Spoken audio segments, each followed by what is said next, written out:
Oh, this one's gonna ruffle some feathers.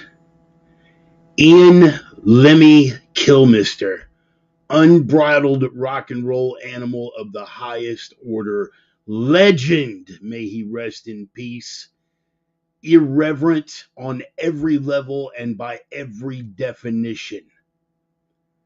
To quote Saint Lemmy, fuck God and fuck the devil and fuck the church too. I'm responsible for my actions. I don't need to hide behind nothing. The devil didn't make me do it. I did it. Whatever I did. Now, a lot of you read that and get your feathers ruffled. But I'm going to lay some truth down for you because the prime directive is to walk in truth. Too many people hide behind the Dark Lord. Too many people duck their own accountability by putting the blame on, demonic old Scratch here. Yes, sir, he certainly is big and scary.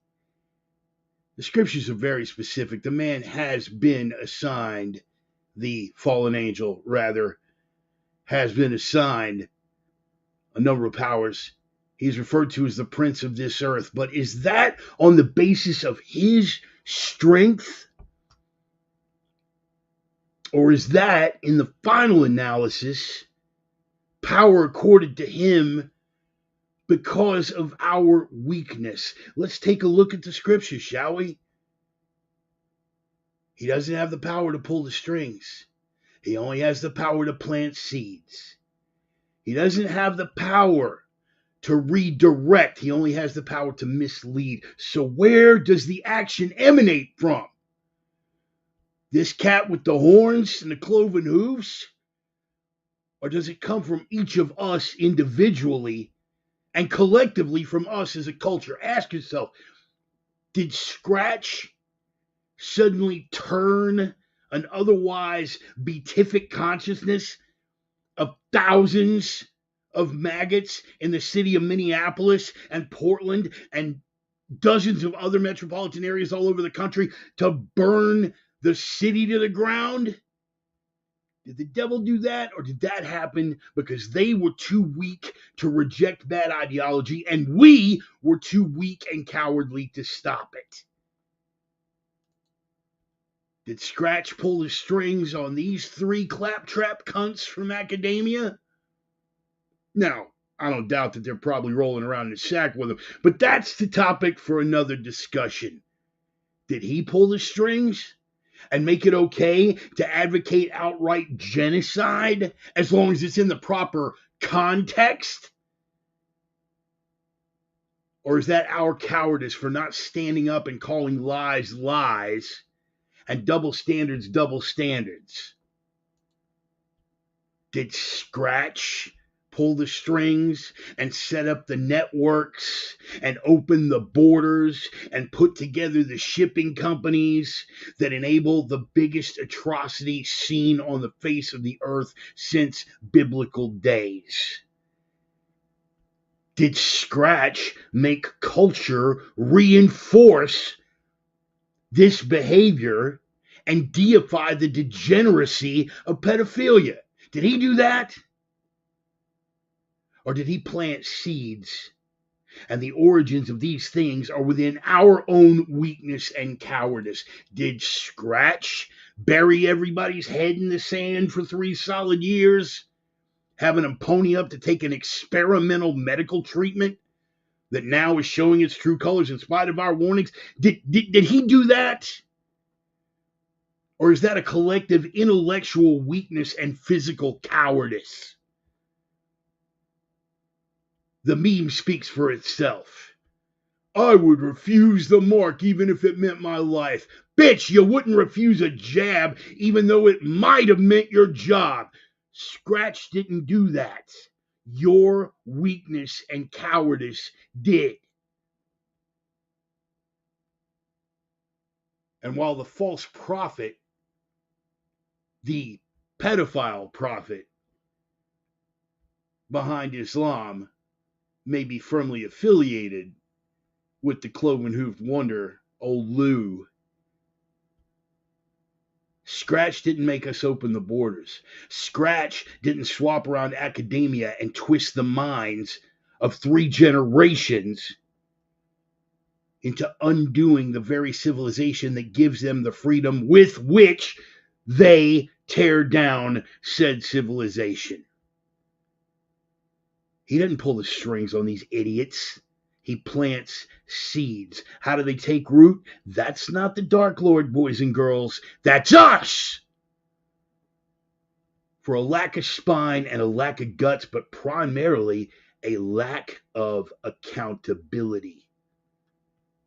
Because this guy gives us all something to hide behind. I'm going to refer you back to Lemmy one more time. I don't need to hide behind nothing. The devil didn't make me do it. I did it, whatever I did. That is actually a pretty damned admirable statement on the basis of its honesty. See, the devil didn't confuse a whole generation. The devil doesn't pull the strings. He's not Pinhead with hooks in our flesh, making us dance and recite short scripture verses. Jesus wept. You guys knew where I was headed with that. But like my brother in Christ, Bill Wade, said, the more godless one becomes in one's heart, the more godlike one becomes in one's mind. Now, Scratching, pulling the strings, but he's planting the seeds. How do they take root? Because we don't have the courage to push back. How do the actions take root? Because we know evil and don't have the strength or the courage to reject it. Because we got this guy to hide behind. Wasn't me, boss man. Wasn't me, Carpenter Kid. Your boy Morningstar made me do it. Let's see how many get that reference besides Ryan. Your boy Morningstar made me do it. No, he didn't. No, he didn't. He planted the seed, and your courage failed. And if you are not of the faith, if you are indeed secular, he planted the seed, and your judgment failed. Your principles failed. Your sense of right and wrong failed. Because just like I'm not going to let the bad people hide behind this guy, I'm not going to say that you get to hide behind Jesus either. Your actions are your own. Who you choose to let plant seeds and the principles you choose to guide those actions is on one person, and that person is you. Now, Ephesians 6:12, we do not wrestle against flesh and blood, but against the rulers, against the authorities, against the cosmic powers over this present darkness, against the spiritual forces of evil in the heavenly places. That makes this guy seem pretty powerful, doesn't it? But let's go item by item. Those rulers, those authorities, those cosmic powers over the present darkness and the spiritual forces of evil in heavenly places are not the product of this guy's strength. They are the product of our collective, individual, spiritual, and cultural weakness. So stop putting the blame on this guy. He is the darkest of essence. He is the darkest of evil. He is the prince of this earth, as they say. He is the father of lies, as they say. But he's not the one with hooks in your flesh pulling the strings. You are making the calls. And when you screw up, you have to own it. And every time you hide behind this guy, you accord him more power than even the scriptures say that he has. Dig deep, guys. Before the program's over, I want somebody to find me the verse. I think a couple of you already know where it is, but this is your homework assignment. In the scripture, it clearly says that when we see this guy's true face, we're going to be embarrassed. We're going to be embarrassed that we accorded such fear, such power, such unearned respect on any level, fame or infamy, to something that didn't have that power and never did anything to deserve it. It is on us. You, me, individually, collectively, culturally. And I'm going to take you back to Lemmy on the way out. Because again, looking at all these things, this is some uncomfortable truth for you, man. One of the things that I liked about Lemmy, may he rest in peace, is that he did shoot straight. He didn't hide behind anything. He carried his own freaking weight. Now, you can take issue with that spiritually any way you want. But on a purely secular level, that is damned admirable. And I've got a lot more respect for somebody that carries and is accountable for their own actions, right or wrong, than people that want to hide behind powers outside themselves. Apparently, people don't like the truth, but I do like it. I like it because it upsets a lot of people. If you show them enough times that their arguments are bullshit, then maybe just once, one of them will say, oh, wait a minute, I was wrong. I'll live for that happening. Rare, I assure you. Brother Killmister, it is more rare than you or I even could have entertained. That doesn't mean I'm not going to keep pushing for truth. And if that truth is going to make you accountable, well, maybe just once, one of these guys will step up and say, wow, I was wrong. I was blaming the cloven-hooved guy. I was blaming the dude with the horns, when in fact, I'm a weak piece of shit. And I don't like to hold myself accountable for my own actions. Don't be that guy. Whether you are grounded in the spirit or grounded in strength, don't be that guy. The opinions expressed by the Reverend are his own and nobody else's on the planet. Not friends, not foes, not supporters, not detractors, not sponsors, and, since I got another one coming up in a few weeks, certainly not employers.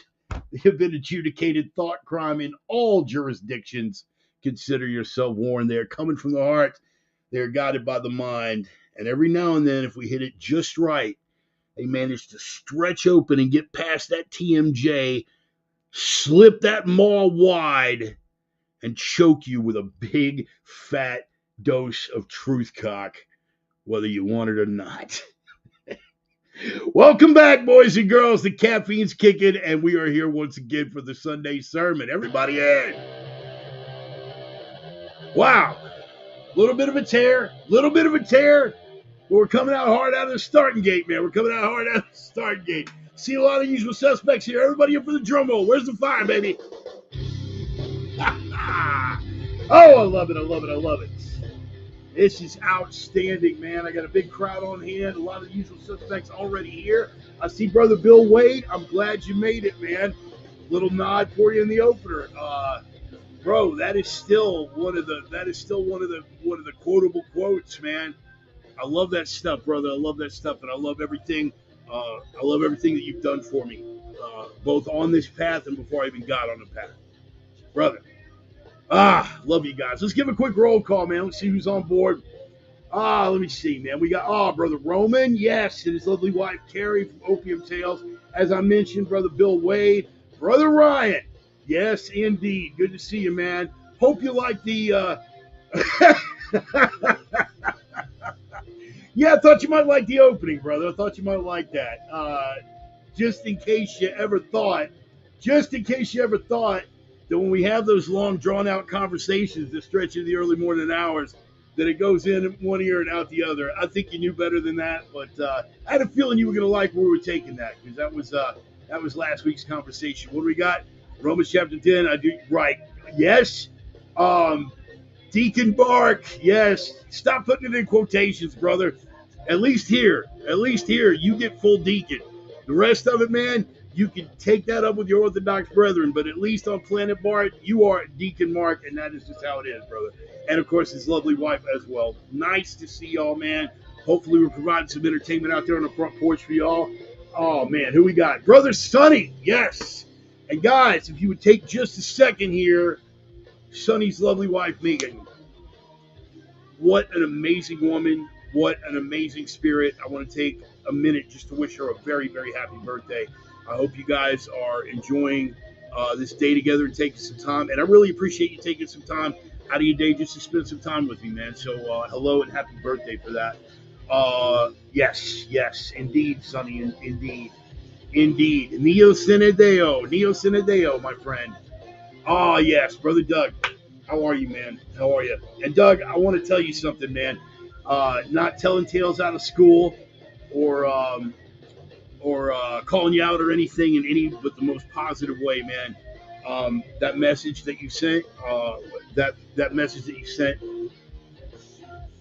it really, I was in a very dark place that day, man. I was in a very dark place that day, and just getting that message reminded me that there's a reason, that I carry on, that I do this stuff, and it absolutely it brought me to tears, man. It brought me to tears, and I just want you to know that I really, really appreciate that, brother. Thank you.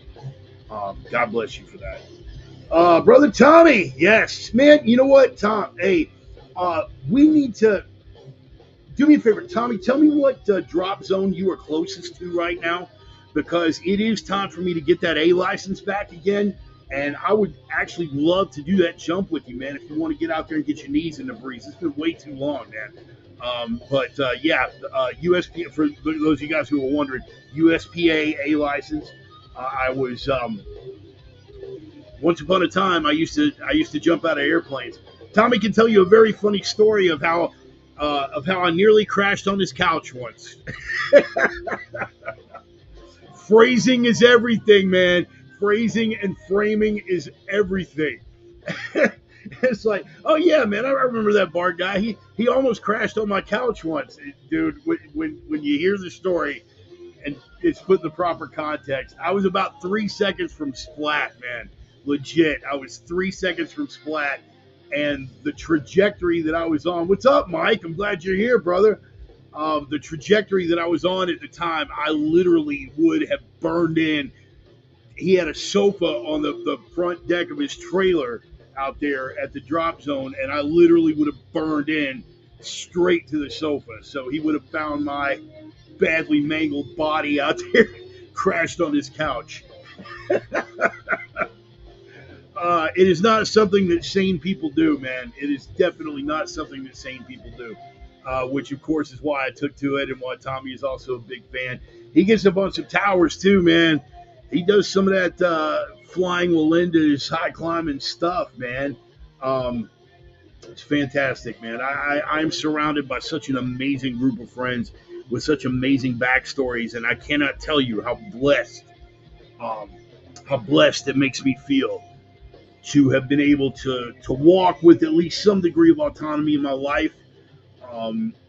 You've heard me say it before. I'm going to go ahead and fade this out. Before we do this, I'm going to give a real quick nod to my guys from Red Desert, gut stomping rock and roll band from the smoldering embers and ruins of the once great American city of Minneapolis, Minnesota, as we went over the Oker before it burned to the ground. Red Desert, man, a fantastic band. The name of the band is Red Desert. The name of the track is Older No Wiser. Every week I get a little bit older. Every week you guys get to decide if I've gotten any wiser. That's not actually the lyrical content of the song, but that's our story, and we're sticking with it, man. Give those guys a nod on Bandcamp or Spotify if you can. Buy some of their merch. They've been really cool to me. They've been really cool. They've been really cool to the program over the years. They haven't stuck me, even though it's copyrighted material. They have been cool enough to let me use it for bumper music now for over 2 years. And yeah, it's right. Okay, so I'll finish the story just really, really quick. Tommy was on. He was on a porch. He's chilling with a beer, and some of you guys who aren't. Oh, Julie, I'm so glad. Guys, everybody wave. That's my high school crush right there. That's my high school crush right there. Yeah, girl, I'm calling you out. I'm going to tell tales out of school here. Julie, man, I used to, when I was 15, 16 years old, and I know the question you're getting ready to ask me, Brian, just stifle that shit right now. Don't be rude. But I used to stare at her picture in the high school annual and just in awe of how beautiful her eyes were, and just yeah, she was my big high school crush, and we're still in contact all these years later. Thanks for your support, Julia. I appreciate you being here.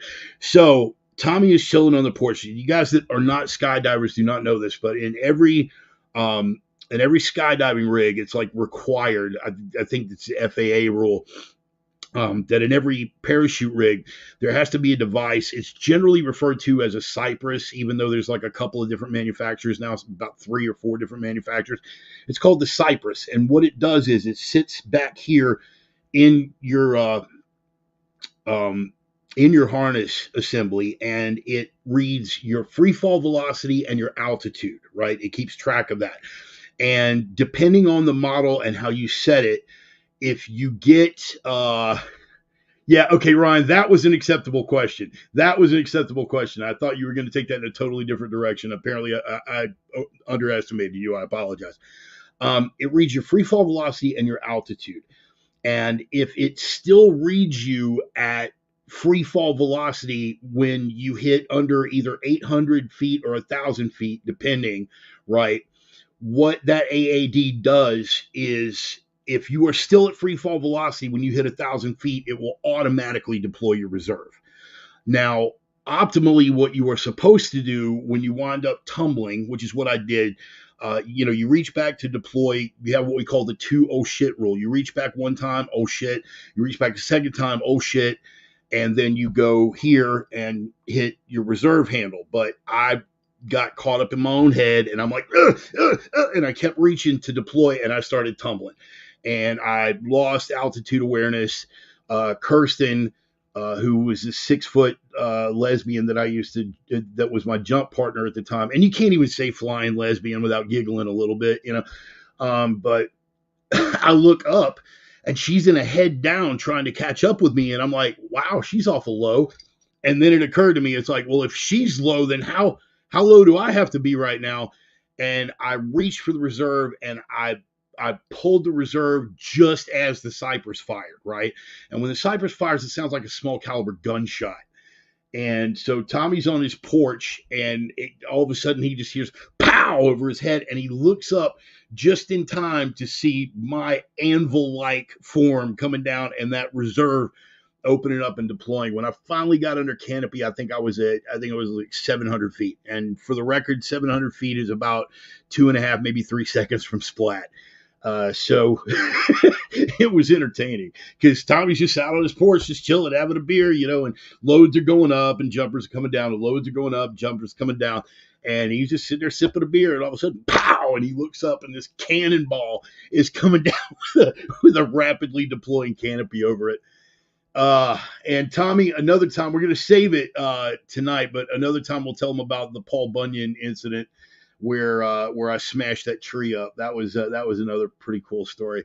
Glad to be here live this time. I'm usually busy. I have to watch it later. Zach, I'm just glad to have you on board, brother. We don't have really hard and fast rules about punctuality around here. Like, I try to start on time, but I usually allow myself about a 5-minute margin of error. Usually on the late side, right.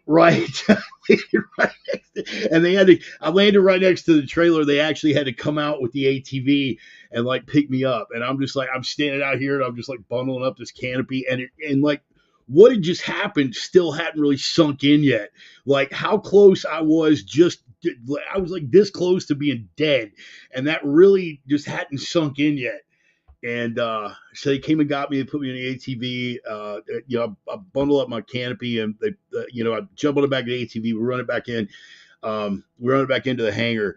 And Kirsten, I should point out, Kirsten is, I say lesbian, which is accurate.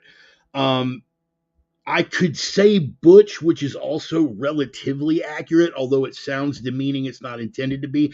This woman is like 6'4", dude. She like 6. Tommy, let him know I'm not lying. Kirsten's like 6'4" and has shoulders like a freaking linebacker.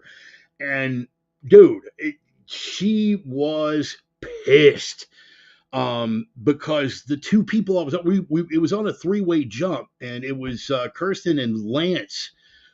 And Kirsten and Lance had been my 2 primary instructors when I was going through jump training. And so here are like 2 people that I'd grown very, very close to, and they were essentially watching me die, she was pretty hot, dude. She was pretty hot. And so I'm in there and I'm like debriefing it with Lance and we're like stretching out the canopy and everything.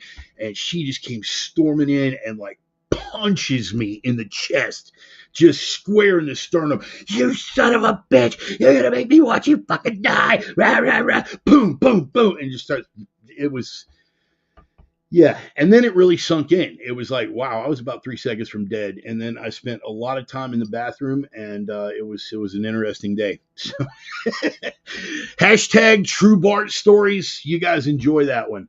How much did she peg you? She wouldn't, Ryan, no matter how much I may have begged. She wouldn't actually do it.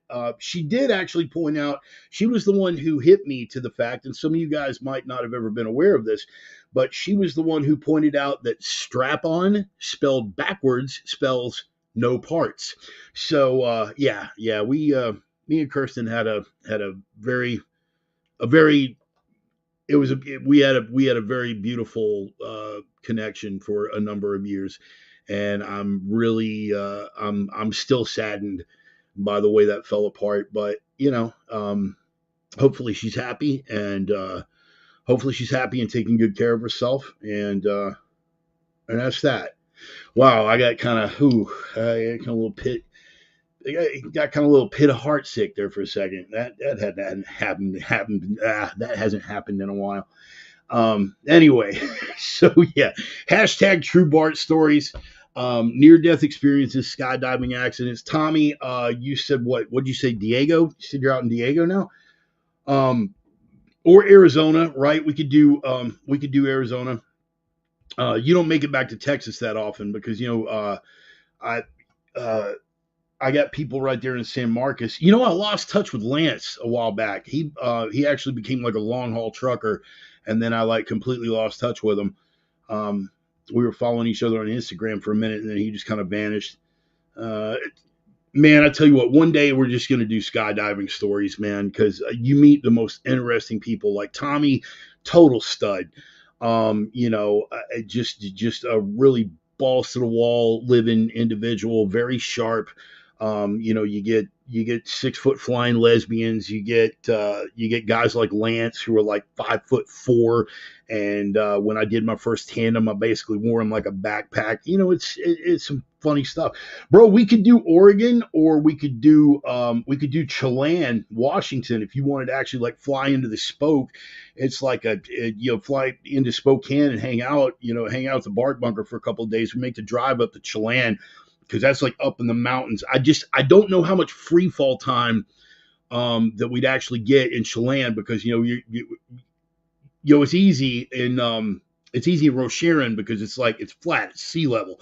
So when you're jumping from 14.5, you're jumping from 14.5, and you got that full 60 seconds of free fall time. Well, I mean, if you're me, you got like 37 seconds, but and that's a joke about fall rate, because Tommy can tell you just to keep up with me in free fall. Like, I mean, Kirsten was a big girl, and she had to wear like 15 pounds of sandbags in her jumpsuit just to keep up with me in free fall, because I'm short, I'm dense, and I'm heavy, and I've got nothing. There's nothing for the air to bite on. So I fall like a freaking homesick anvil. Anyway, man, I didn't mean to make this whole thing about skydiving stories, but I do want to get the A license back, Tommy, and I'd love for you to be a part of that. So message me privately. We'll put something together. We could go San Diego. We could go to AZ. Right.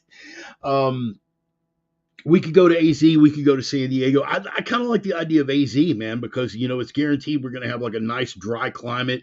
It's going to be cool, and we're going to get like a lot more free fall, because you're looking at like flat instead of like, well, we're already at 3,000 AGL, so we're losing a few seconds, whatever. But I'm down for whatever, man. And we're definitely doing the A license thing this year. I got a gig coming up. For those of you guys that keep track of the Planet Bart home front, I have a gig coming up. The company that I worked with in Salt Lake City last year, Wagstaff Crane and Rigging, they have it's a short-term gig that I'm going to jump on for about a month and a half, and that starts at the beginning of February. And there are a couple other things that are in the works as well. But at some point this year, I will be getting that A license back. And Tommy, if we can arrange that, I'd really love for you to be there and be a part of it. Uh, and anybody else who ever thought about, and don't tell me, hey, who would jump out of a perfectly good airplane? It's like, okay, if you have ever been in a Cessna Caravan, and felt it when it slows down for the jump run and that fuselage starts to, and like rivets are coming out of the sheet metal and stuff like that. There is no such thing as a perfectly good airplane. De Havilland Otter, little more stable, kind of cool. But you're on, man, you riding that Caravan, you're very happy you got that pack on your back, so you got some options. Anyway, God, I miss it, man. I really do. I miss it so much. Brother Tommy, hit me up, man. Hit me up, because a very good brother of mine who is also on this forum told me, that it's tradition that when you become an operator, that you want to pay that forward. And I would love to give you some direction on that, man. I would absolutely be more than happy to get you on that path. I think we briefly discussed it in chat one time, like a year and a half, 2 years ago, something like that. But hit me up, man. Hit me up for sure. Hit my inbox, message me your phone number, and we'll have a long talk about it. We'll have a long talk. Castle static line. I always want to do free fall. Doug, I think we talked about that on the phone, man. I will say this for you static line guy, man, you got infinitely more balls than the free fall guys. Infinitely more balls. Because not only, here's the thing about static line, and again, man, now I'm off on a tear, so now apparently it's a skydiving cast today, but we're here, we're running with it. Because what have I said? We're just sitting around, we're having a discussion, guys. We're sitting around having a conversation. So when military guys jump, when airborne jumps, you're stepping out, I think. Okay, yeah, C-130, twin engine Otter, and a Skyvan. I did my first tailgate jump out of a Skyvan. That was my first tailgate jump was in a Skyvan. And I've jumped out of more Otters than I can even remember. Never had the pleasure of jumping out of a 130 or 141 or a C5 Galaxy or anything like that. Here's the thing, you military guys, man, it's you guys are stepping out at lower altitude than some of us generally are deploying in free fall. Because Doug, help me out, you stepping out at what, 2,000, right? Maybe somewhere between 1,500 and 2,500, right? When you're stepping off. And what happens is static line is already, you got a clamp here. So the minute you step out the door, it automatically, pulls your rip cord and deploys your parachute. But not only are they deploying at that super low altitude, but they're on round rigs. And round rigs, there's little to no control, right? Right. That's what I thought, 1,500 to 2,000. And Doug, I think you said something about like they squared them up a little bit, like they at least gave you some toggles, right? But I mean, it's still a round rig, so you've got really no flight control once you get under canopy. You guys got balls, man. I mean, like I think they have to figure the weight of y'all's balls into actual canopy size. For those of you that don't know, the more you weigh, the bigger square footage you got to have on your canopy if you're flying square rigs, if you're doing free fall, halo. Yeah, man, it's different. And I think you guys can tell how much I miss it. It's just, I had to give it up once the hip injury just got overwhelming and like every landing hurt like hell and I just couldn't do it anymore. But, over a year past hip surgery now and it's time to get it back. Sponsor shout outs real quick, of course. Casey and Dusty Tellison, Nordic Smoke Barbecue, my Viking brothers up here. They are back out with the long shoot. They are back out with the long ship smoker. They got the smoker truck out, and of course, we got through at a beautifully smoked holiday ham for those guys for Christmas. It was outstanding. They are the only legit barbecue in the Inland Northwest, period, end of statement, done. Find them on social media. Find them on Guy Fieri's Drive-Ins, Dives, and Diners, whatever the 3D show is with Guy Fieri. They did an episode on them. Nordic Smoke Barbecue. Freaking love those guys. And, of course, Roman and his lovely wife, Carrie. Both both my brother and sister in Christ and dear friends of mine. Roman and I go all the way back to 1988. But dear friend, supporter of the program, his his book From Dork to Pimp Daddy, his evolution as a commercial artist. He does beautiful watercolor work over at opiumtales.com. Roxy, Allie, bevy of beautiful women over there. And I'm sure, I keep saying Roxy and Allie because those are the ones that are fixed in my head, but he's got like a whole new bevy of models over there now. His book is available on Amazon, and he takes you through the whole journey. And it's from just a guy, from just a guy to beautiful women paying you to paint them naked. It's an interesting read. And if you go check it out over at opiumtales.com, not only is the book available on Amazon, but he's got plenty of testosterone-driven commentary over there as well. So one of my oldest and dearest friends, Roman, happy to have you on board. What do we got right here? I did an AFF 2 days after ACL surgery. I had to land on my ass. Oh my goodness. Bro, you did an AFF 2 days after ACL surgery. That was not, well, it wasn't your least responsible decision ever, but it definitely wasn't your most. And that, by the way, Dork to Pimp Daddy by Roman Riva. Find that on Amazon.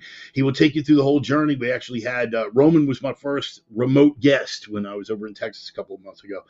Jetin, I am glad that you are here, my friend. I owe you a long phone call. I appreciate you. I appreciate you checking in, and I appreciate you looking out. And anything beyond that, we'll actually have to wait for the telephone conversation. But thanks for being here, brother. I appreciate you. So where we at? Yes, the rabbit hole. Dun dun dun dun dun dun. Let me go ahead and put that soundbite on right here. Ryan's rabbit hole. Everyone's favorite segment. You guys already know. If you know, you know, and you know.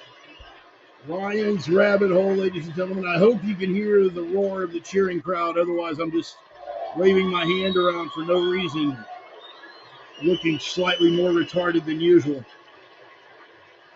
Yes, Ryan's rabbit hole. Everyone's favorite segment, and we started doing this. Ryan, how far were we in? How far were we in as far as like how long had we been doing this before we started doing the rabbit hole? I want to say I started doing it like right there when we were in Nebraska, but it might have been longer than that. I cannot. In any case, one of the things that Ryan and I bonded over early on in our friendship is the fact that we are both repositories of useless information, and we have areas of interest. Hello, Mr. Tom Hollyby. Glad you made it.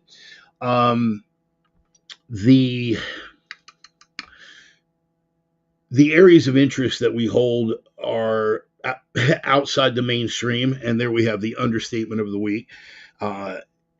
And each of us have our own particular wheelhouses. When you have to, it was Nebraska. That's what I thought. Okay. When he gets into the esoteric and the obscure and the mystical, that is Ryan's wheelhouse 110%. Conspiracy and hidden history stuff, I would say I have a slight edge, and I want to emphasize a very, very slight edge on that front. But when it comes to these things, man, what the rabbit hole is about is just a little departure. Sometimes it dovetails with what we're going to be talking about in the sermon. A lot of times it does not. There's no real specifics on that. But the goal is to take you a little outside your comfort zone, a little outside your areas of knowledge, and to make, just to expand your horizons a little bit. Maybe expose you to something, a historical event of which you were previously unaware, a really obscure historical figure that you might have heard of but not really familiarized yourself with, just to take it a little deep and just kind of expand those intellectual horizons a little bit. This one is going to be interesting. This one's going to be very, very interesting for you because the header said that it was familiar, but you're probably remembering it wrong. Now, once I tell you what we're talking about, some of you guys are going to get the joke. Max Laufin, I want you guys to look that up. Maxloughan, Max Lofgren. He, at the time, in 2016, he was 13 years old, which would make him, he's in his 20s now. And he was a prodigy, let's just say, a mathematical prodigy, an idiot savant of sorts. Didn't look that socially skilled when you see him in interview, and there are a number of videos online where you can see him in interview. But he had this theory. Some weeks we go historical, some weeks we go conspiratorial, some weeks we go esoteric. Here, I think we have a little of all of the above. Are you guys familiar with the CERN reactor, the high-speed hadron collider project in Europe? Now, here's the thing: when it gets off into things like quantum physics, that is stuff that Ryan is way more in tune with than I am. I am a hidden history guy. I am a buried conspiracy secret society guy. When you get into stuff that's like really, really heady and esoteric, my eyes kind of glaze over a little bit. Like I really, really try to stay in the groove. But I want to admit, man, like the Dirty Harry film and Magnum Force, man's got to know his limitations. And which is both a horrible Clint Eastwood impersonation, but also the absolute truth. You got to know your limitations. The Hadron Collider for me is almost a gee whiz quantum physics for dummies, right? And that's my level of understanding of it. So I want to express that to you going in, so I don't come off like I'm trying to portray myself as an authority on that. But this is the reason for the rabbit hole, so you guys can dig and see the actual parts of this that actually resonate more with you. Here's the theory. There's a lot of stuff going on with that Hadron Collider. They are doing experiments where it's the superconducting super collider. They are moving subatomic particles at these unbelievable speeds. They, in the same sense that the Manhattan Project scientists, Oppenheimer and those guys,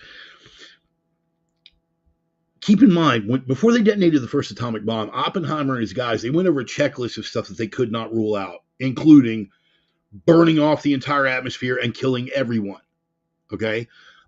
Including peeling the crust off the earth and killing everyone, including nonstop chain reaction, disintegrating everyone, including possibly opening a black hole and killing everyone. They couldn't rule these things out. And yet every scientist was like, yeah, well, I mean, it could happen, but what the hell, go for it.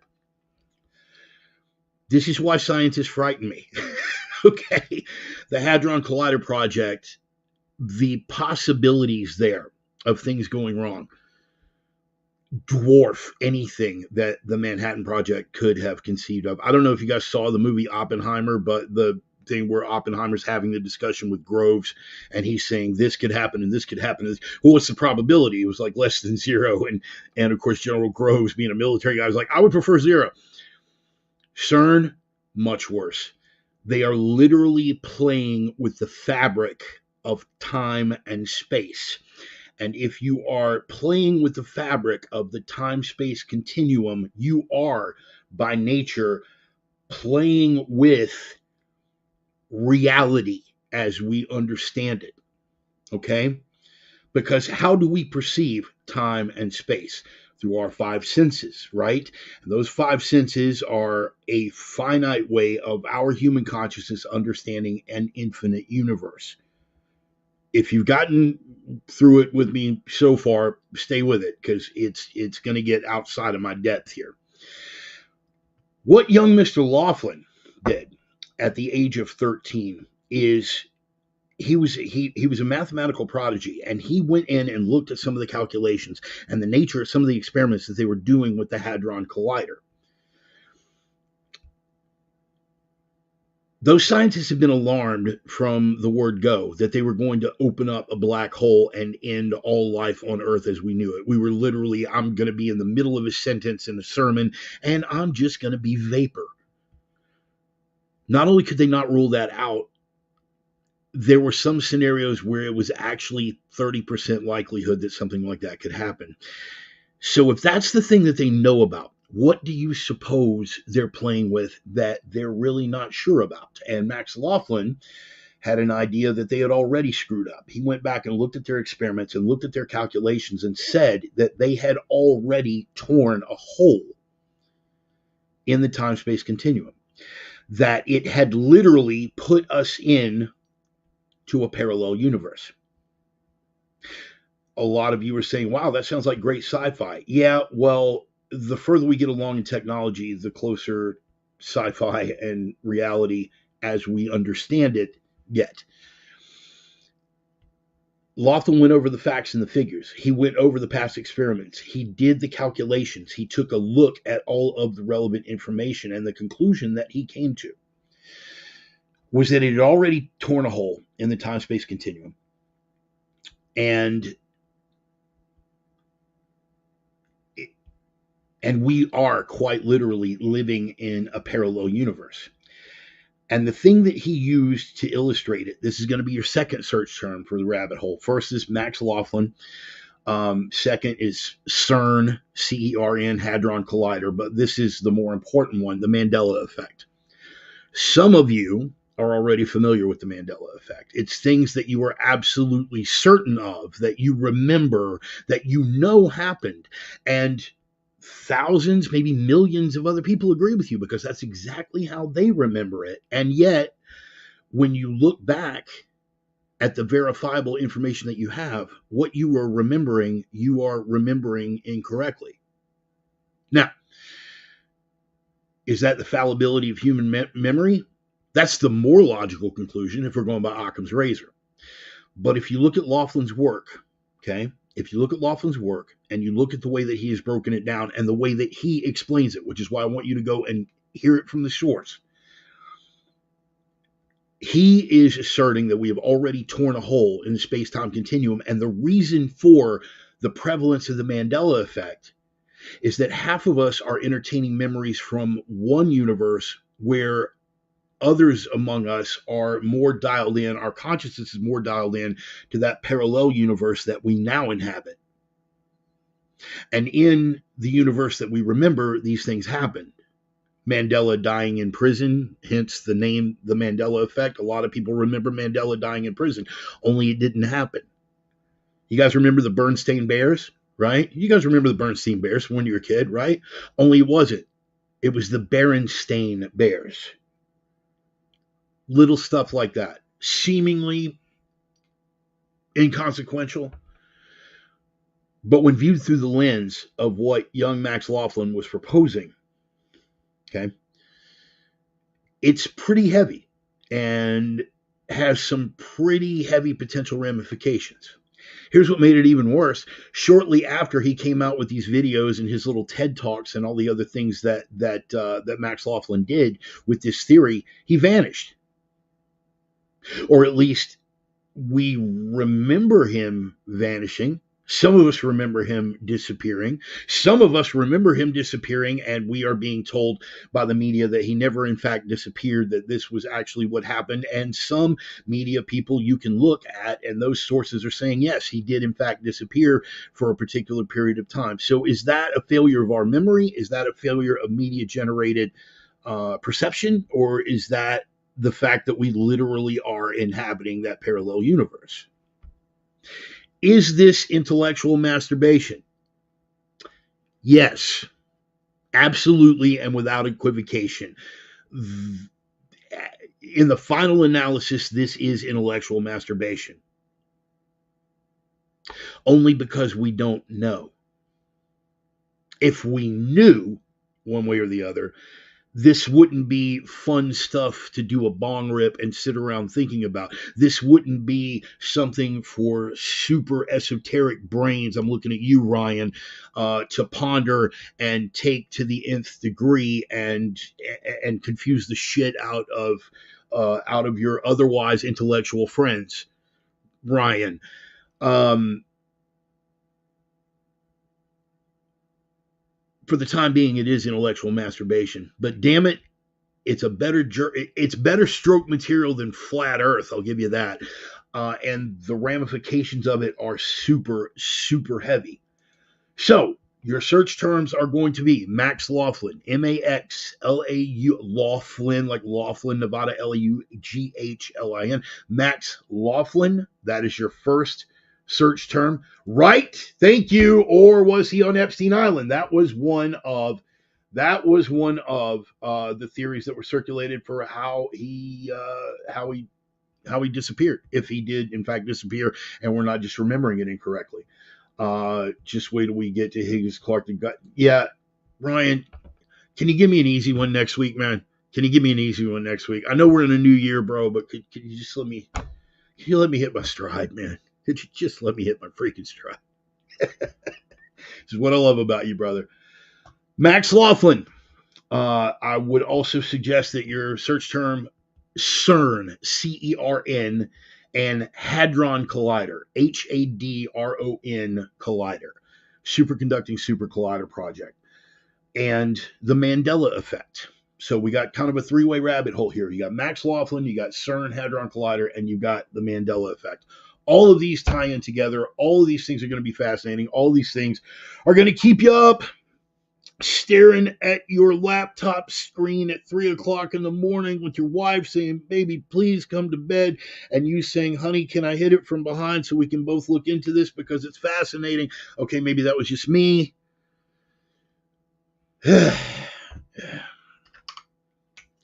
More caffeine. That's what we need here. More caffeine. That's what we need here.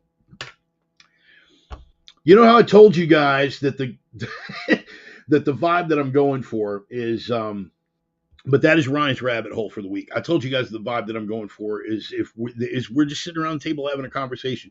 Any of you guys out there that have sat around the tables with me after I have like a quad shot of espresso or more, this is pretty much. They will attest to it. This is pretty much just like sitting around shooting the shit on Planet Bart. This is exactly how it rolls. So if I have achieved nothing more than that, I can be pretty okay and happy with that. The Australia Emu War. God, yeah, no more layups. All right. Okay, could you give me something that's at least more in my wheelhouse? You know, like the Cold War thing. You know, I remember when you gave me the Pepsi had the second largest Navy one. That was a favorite because I think you and I were the only two people that had any idea what the hell we were talking about. Anyway, that was one of the first rabbit holes. You're right. We were up in Nebraska when we did that. It was one of the first ones we did. Yeah. Oh boy. Anyway, so that was Ryan's rabbit hole for the week. CERN, Hadron Collider, Max Laughlin, and the Mandela Effect. Guys, dig into it, man. It's pretty heavy. What do we? Jake and Ari both looked at me after you said, "Oh no."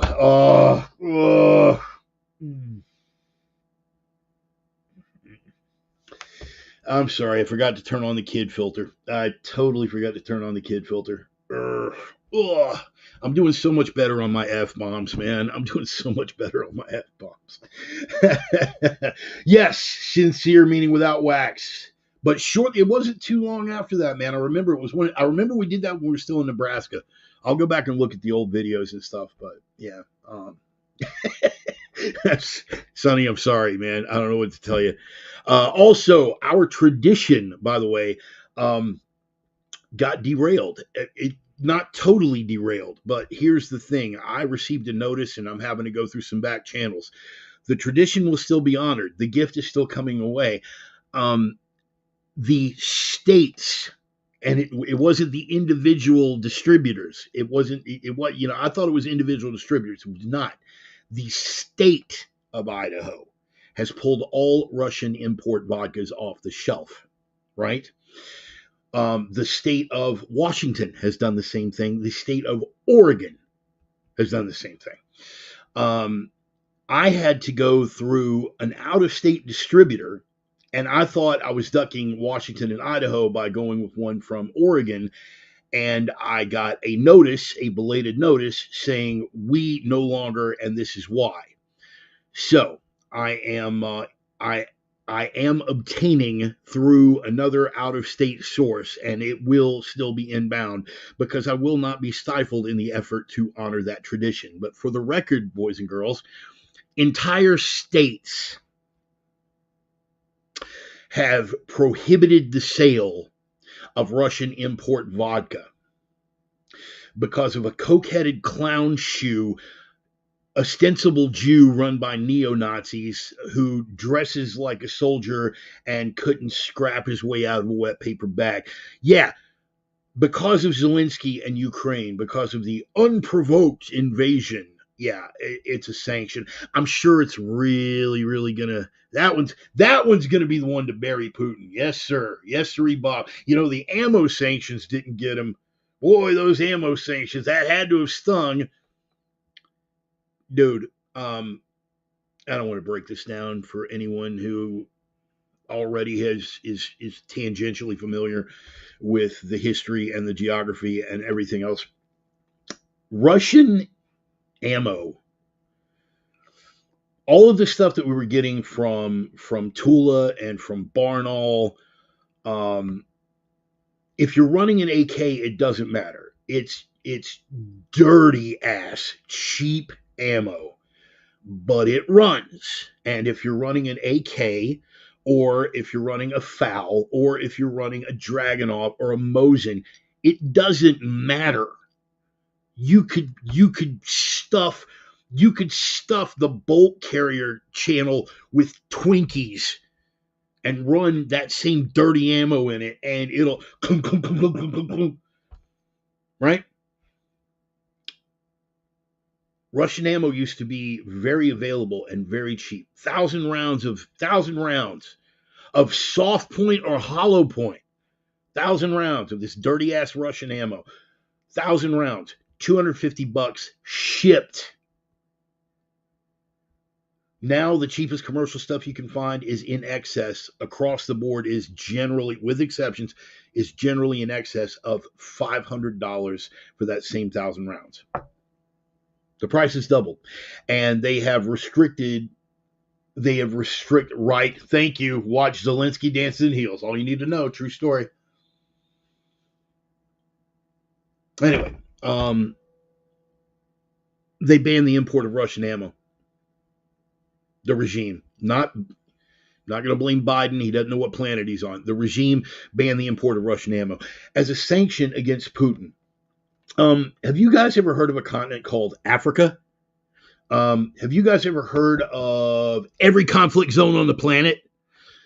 Yeah, because if you look at every conflict zone on the planet, particularly sub-Saharan and West Africa, what is the weapon of choice? The AK-47 is the most ubiquitous weapon on the planet. There are over 150 million of them in circulation worldwide. If there is a conflict zone anywhere in the world, there are AKs there.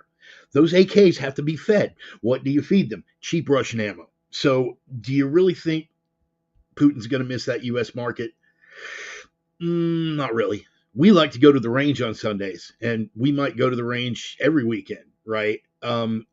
However, in sub-Saharan Africa, Sierra Leone, Burkina Faso, Ivory Coast, Rhodesia, because we don't use the Z word in my house. Look at Namibia, Angola, anywhere in sub-Saharan Africa, they butcher each other with machetes and Kalashnikovs every single day. So that ammo market, not going to dry up. Very, very stupid move. You know the only one dumber? Vodka! I'm a little flustered. I'm a little flustered. I don't like people breaking my traditions. Anyway, Sonny, I have not forgotten, and it is going to happen. I have myself and a couple of cohorts working on that right now. It's going to happen.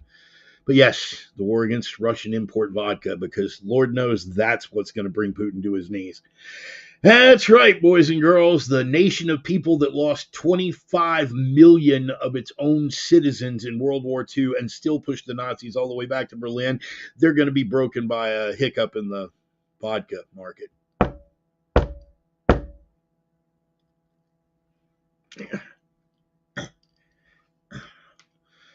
More caffeine. That's what we need right now. So let's get into it, shall we? With things that I wanted to touch on. You guys were here for the opener.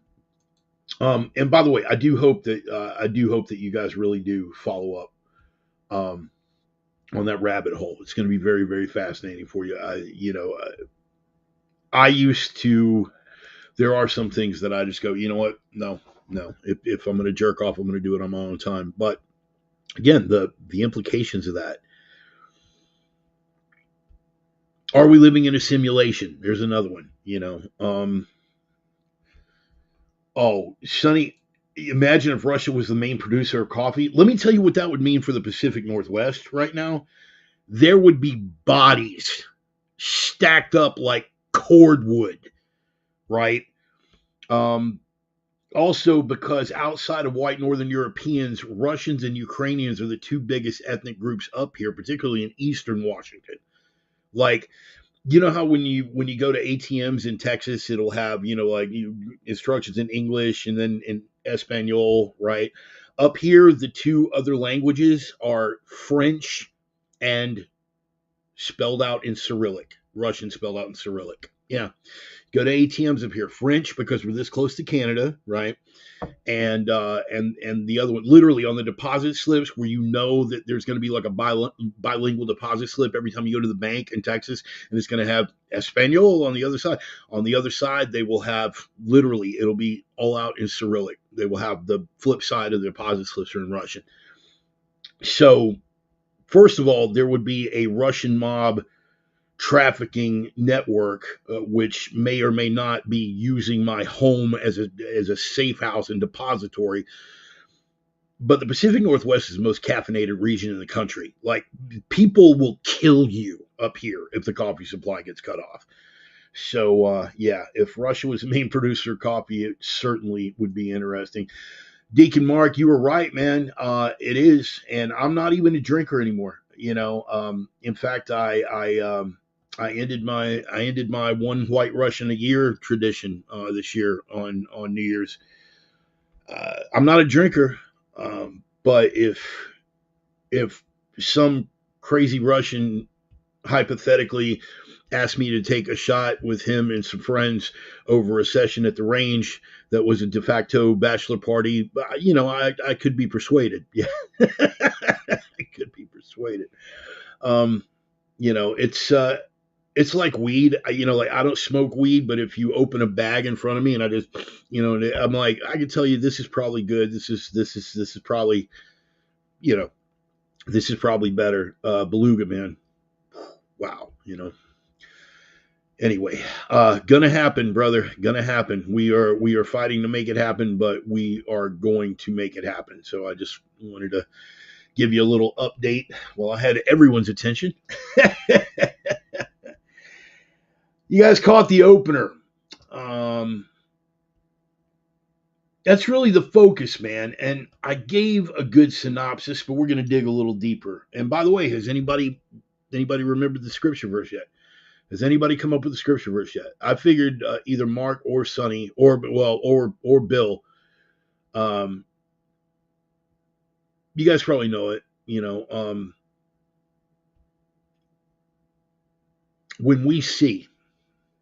When the veil is finally pulled back and we see the true face of the adversary, we're going to be embarrassed.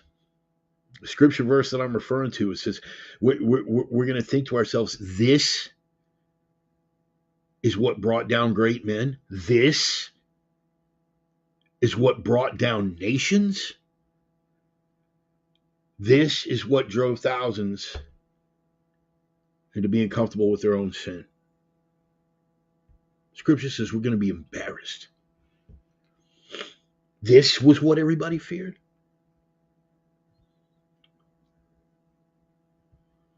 Whether you're a man of faith or whether you're secular, for the sake of this discussion, completely irrelevant. Absolutely irrelevant.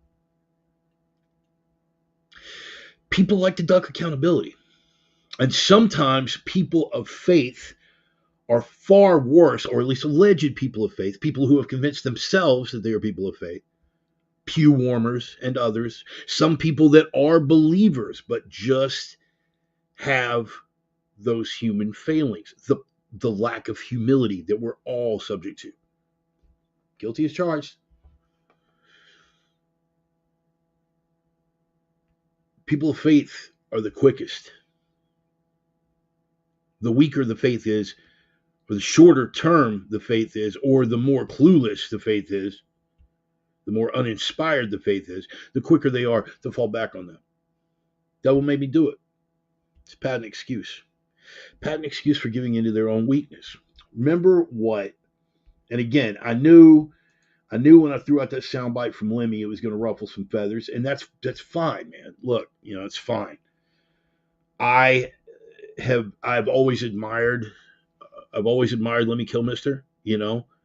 I was not on the path. The one time that I actually got to meet Lemmy, and I did through the grace of my good friend Jeff Messina, who was a concert promoter down in Houston, and I got to get backstage at a Motorhead show at the Engine Room, and got to hang out with Lemmy, and I found him just one of the most genuine, grounded, legit, straight up guys that I'd ever met. He walked it like he talked it. What you got, with Lemmy, what you see is what you get, man.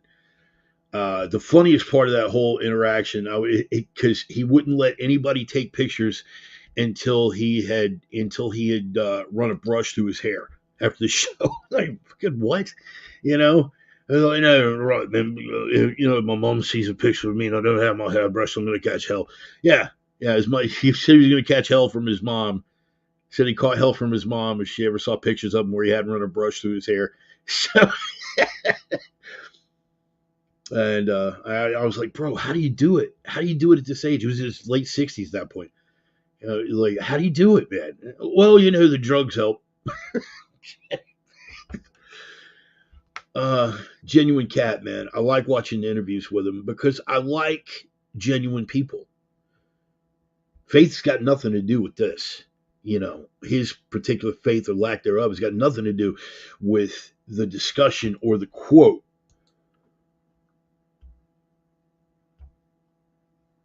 F God, F the devil, F the church too. I'm responsible for my actions. I don't need to hide behind nothing. The devil didn't make me do it. I did it. Whatever I did. Right? Let me tell you something. Lemmy did a lot of good for a lot of people too, man. Right? But I mean, come on, let's face it. Dude was a methamphetamine addict. He did speed literally every day of his life. Put away a fifth of Jack Daniels every day of his life. Smoked 2 packs a day.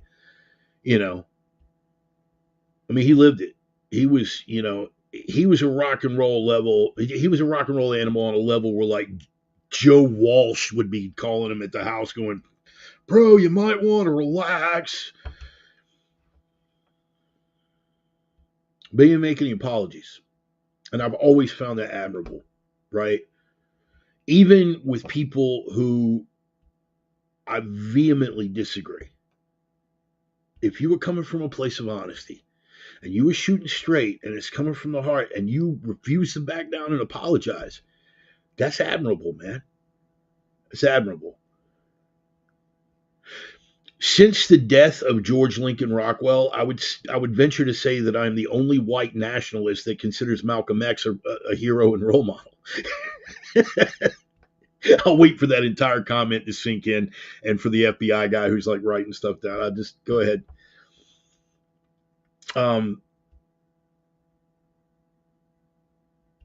Muhammad Ali, right? When he refused to take the step forward to be drafted, right? Now, I disagreed. I disagree with the action, but I admire the balls on the guy because unlike Kaepernick, Ali lost everything. He lost his money. He lost his title. He lost status. He couldn't get a fight. This wasn't like the days of Kaepernick where, oh, I lost everything except for my $20 million endorsement deal over here and my $30 million endorsement here and Netflix paying me $1 million to talk about how oppressed I am. Hashtag fuck Kaepernick. Kaepernick was expressing legitimately protected freedom of speech. I stand by that, absolutely and without equivocation. What he did was constitutionally protected, as is my right to say he's an insufferable prick and a sanctimonious nutsack. See? Self-regulating. Ali, getting back to Ali and walking it like you talk it, he lost everything, legitimately lost everything. What's the quote? Ain't no Viet Cong ever called me nigger. Damn. All right. Hard to argue with. He didn't run to Canada. He didn't run from the consequences of his actions.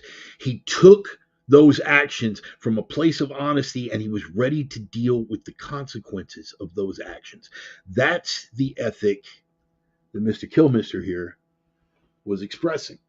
Devil didn't make me do it. I did it, whatever I did. And you know what? Lemmy faced a lot of consequences. Lost a lot of contracts, took a lot of damage to his body, finally gave up the ghost because his body, barely into his 70s, said, enough, I can't. But he lived it. He lived it. And no apologies. I don't care. He didn't have many people around him. I remember listening to an interview with Henry Rollins talking about going to Lemmy's apartment in Los Angeles and how Lemmy was just almost sad when Henry tried to leave because he's just lonely, man. He's just there by himself. Dude, if I'd only known that, I'd have lived in Los Angeles for 6 months just to hang with Lemmy. I would have, man. He walked it like he talked it, and he accepted the consequences. A lot of people of faith, supposed people of faith, I like to throw it out. The devil made me do it. The devil made me do it. And unintentionally, I feel like, and I should clear this up, unintentionally, Pope Francis, Senior, many other group of humans, not so scary. What is scary is intimate knowledge of us and our free will. Yes, and we're about to get to that. We are about to get to that, Brother Sonny. Deacon Mark, my fault, my own fault, my most grievous fault. Satan has great power, see Job. However, we give the power to him 99 times out of 100. You're correct. You are correct. And that essentially was what I was getting at. Devil made me do it. I have unintentionally fed into that. It wasn't where I was going. I call him by the names he's called in the scripture. The deceiver. The father of lies. These are the things that legitimately, again, if you share the faith, and if you do not, feel free to tune out right here. It is totally cool if you are not a person of faith right now to just be like, yeah, because the principle remains the same. If you are not a person of faith, you already hold that our faults are our own. You feel me? So this is where my secular friends and my brothers and sisters in Christ are not so very different in the way that they think. If you are of a secular nature, you didn't need anybody to tell you that the devil didn't make somebody do something. Nobody needed to tell you that. It wasn't even something that would have entered your mind. That thing that he did is on him. Good, bad, or indifferent. He owns it. Lemmy, getting back to the Lemmy quote. Fuck God, fuck the devil. I did it. It's admirable. People like to hide behind that stuff. And yes,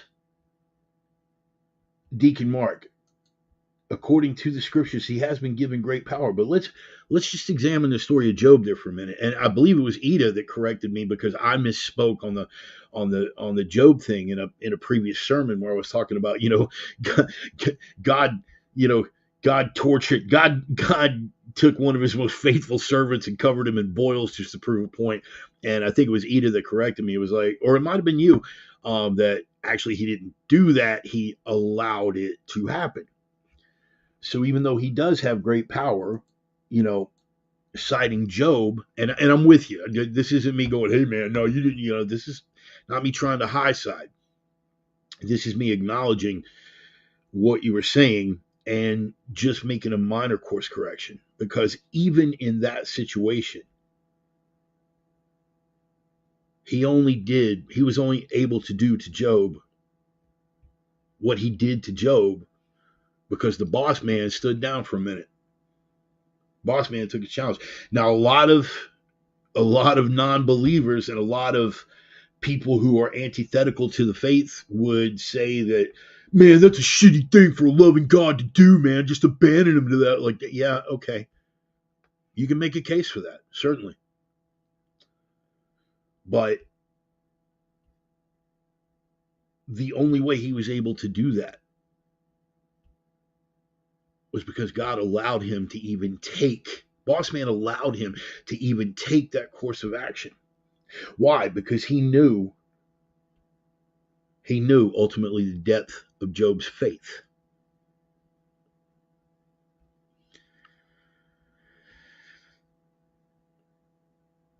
Job wasn't going anywhere.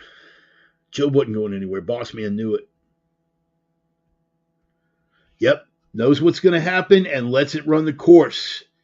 God had faith in his servant. Absolutely. Tommy, you and Mark got it, but both got it right. You got to let that run its course. That's part of free will.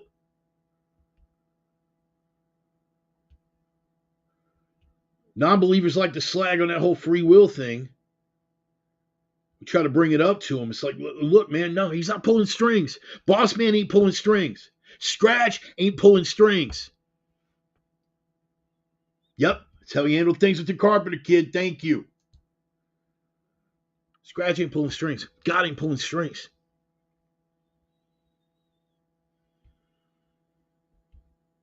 We are accountable for our behavior. Lucifer is the father of lies. Lucifer, morning star, the father of lies. Deception and distraction are his stock and trade. It's what he does. But you've heard me use the pinball analogy before, right? You guys ever play a game of pinball? How much control do you really have? How much control do you really have on a game of pinball? You got a couple of flippers, biggity, biggity, big. You got a couple of flippers and a little bit of body English. But that's it. Besides those two little flippers and a little bit of body English, you just got to watch that ball bounce around, man. Mr. Morningstar is no different.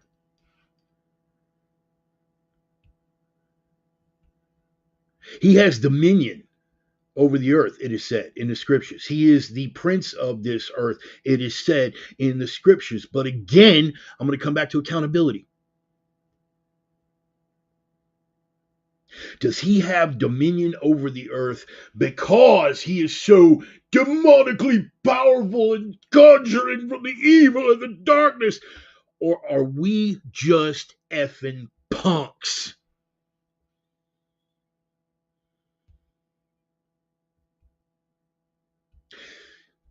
One of the discussions that I had with some people shortly after I came back to the faith, and again, it's the classic. Why would a loving God allow X? Right? Just on that one, and we talked about it a little bit in the opening. One of the evils that I went over in the opening, human trafficking, right? Particularly with regard to children. How would a loving God allow that to happen? Okay. Did he do that or did we? Gender affirming care and deliberately creating confusion because guess what? There are hundreds of thousands of dollars in every gender reassignment surgery, but certainly that's not a motivation. How did we let things get twisted up to where we are sexually butchering children? How would a loving God let that happen? Did God make that happen?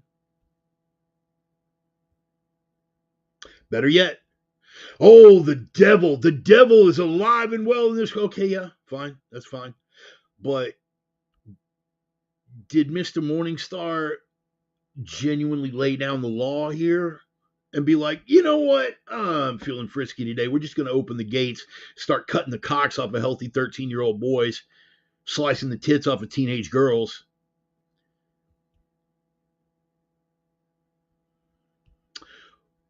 Or is it simple greed on the one and a lack of spine and balls on the other? God didn't do that. We could have called it at any point. We could have called it straight out of the starting gate. This is right out of the starting gate. We could have said, this is not in line with biology.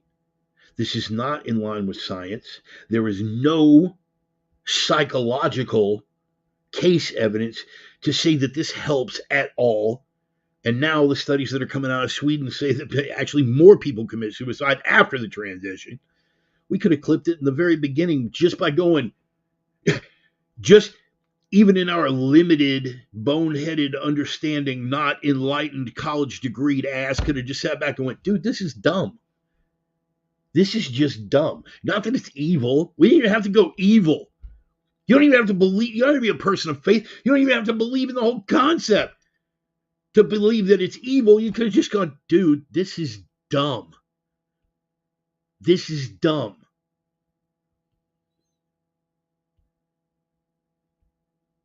I have 2 dogs. One is male, one is female. I cut the balls off the male. He's still a freaking male and not a female. But humans are different. That's dumb, right? And right now there's some enlightened college kid out there going, yeah, well, that just shows your limited understanding, deplorable homophobe, blah, blah, blah. Yeah. Getting back to the topic at hand, Bill. He usurped it from man, to whom dominion was given to man on account of man's sin. Thank you. So once again, we are accountable. We are accountable. Which is why it infuriates me when it is people of faith, supposed people of faith, alleged people of faith, ostensibly people of faith. There's all my college words right there. I got 3 of them. That's it. We're done. They want to hide behind this guy. Ooh, look at him. Spooky. He made me do it. Especially when they use that as a cover and then go in and repeat the same behavior after asking for forgiveness. Make no mistake, God is not mocked. Thou shalt not tempt the Lord thy God. He knows your heart. Do you really think that you're going to game the boss man? You really think he's buying it? You really think the rule set is so set in stone that the guy who made the rule set isn't going to bend it for someone who's trying his patience? Ponder that for a minute. Because you know the choices you are making are on you. You did that. Mr. Morningstar did not bring you to that. Old Lou had nothing to do with that. You made the choice. You walked into church on Sunday and went, praise God, all is forgiven. Says so right in the rule book. Can't touch me. Ollie, ollie, oxen free. Oh, son, you got an awakening coming. Oh, son, you got an awakening coming. I would have more respect for you if you were like Lemmy and had the balls to just go, fuck God and fuck the devil and fuck the church. I would have more respect for you if you just said that. I own everything I do. I don't need your religion. I don't need God. I don't need the devil. I own it. If I effed up, I own it. I'd have more respect for you if you did that. Honestly, regardless of what happened to Lemmy in the afterlife, I can't speak to that. But at least through my limited understanding, I think God probably even had more respect for that. There's some punk who keeps repeating the same sin and trying to test the guy who wrote the rules by tempting fate with the rule book. Well, rules said once saved, always saved. I'm going to go diddle some kids. Rules say once saved, always saved. I'm going to go beat my wife. Hey, I show up on Sunday, man. Or if you're a product of the papacy, I go to confession. It's all good, no harm, no foul, ollie ollie oxen free. Son, you got a rude awakening coming your way. I don't know if it occurred to y'all, but for all his grace and love and forgiveness, Carpenter Kid ain't to be trifled with, son. He will turn the other cheek. He will love you. He will bless you. He will give you his forgiveness and his grace. And he will also turn on a dime, grab a bundle of reeds, beat your ass, turn over your tables, and chase you from the temple, son. Don't think you got in under the wire just because you followed the rule book to the letter. Letter of the law, spirit of the law. And for the boss man who knows your heart and mine, and this ain't me on a high horse. Let me be abundantly clear on that. Scripture says all have sinned and fallen short of the grace of God. Guilty is charged, son. Guilty is charged. But even on a secular level, again, because I'm not excluding any of you guys that don't happen to share the faith, just on a pure level of human principle, you know when you're doing wrong. You know. You feel it in your gut. You know that you're doing wrong. You got to own that. You got to own that and do your best to correct it. Walk in the light. That is the first and foremost. He looks like a GQ model with fluctuating pronouns and going to local gym among other strictly soy latte intellectuals. Second coming won't be a celebratory salvation experience. That is a fact. Not about washing sins every weekend. It's about becoming better and not having anything to confess. Agreed. If the world hates you, it is because it has hated me first. You are either in me, you are in the world. He that would follow me, let him deny himself, pick up his cross and follow me. Does that mean what everybody likes to think it means when they're ducking and dodging, trying to excuse not taking on the burden? Oh, man. He knows your heart.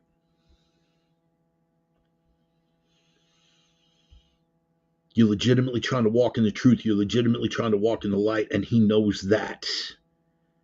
Play games with the Carpenter Kid, God forbid.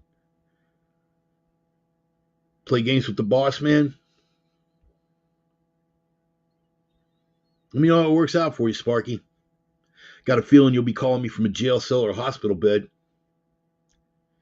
If, in fact, I'm not getting a call from your surviving relatives. That's why this coming back to the faith has made the black pill thing so irrelevant to me. It's made so many things completely irrelevant to me, things over which I have no control. We talked about this a little bit last week. Boss man's got me, man. What's going to happen in your life? Well, okay, yeah, right. And we're going to get into that. We're actually going to dabble a little bit right before we close. I'm not spending a whole hour talking about it. Why? Because look at it. Are you on the Epstein flight list? No. Are you a congressman? No. Are you affiliated with Soros? No. Then you don't have any control over what's going on politically. Cast your vote. I'm not going to be a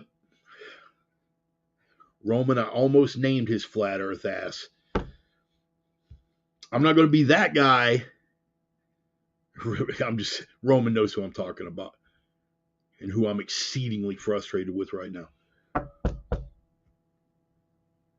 going to cast my vote to clear my conscience, but I'm not unrealistic. But it doesn't matter. It doesn't matter. Boss man's got me. Oh, so you don't have to train, you don't have to prep, and you don't have to get a game plan together. Did I say any of that, man? Did I say any of that?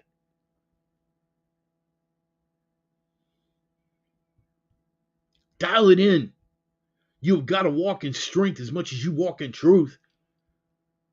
But at the end of the day, I don't worry. There are some things that I can't affect, and I'm content to put down that burden. But the burdens that I can carry, that is the cross that I got to slap over my back. How do I provide for the people that love me, for the people that I love? How do I provide for that? How do I lift up my brothers when they're hurting?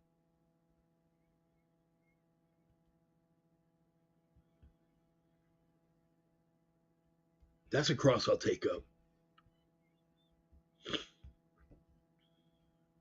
Some of you guys out there got stuff going on. That's a cross I'll take up. But these unnecessary burdens that I'd taken on myself out of some sense of pride or obligation, bag of bricks, baby. Bag of effing bricks. All you got to do is set it down. Who are you carrying those bricks for anyway? What movie? What movie? Come on, you guys know the one. Because as long as we're talking scratch, that was the most scripturally accurate. And Bill, Sonny, Deacon Mark, Tommy, any of my brothers of faith out here, tell me if you think I'm wrong.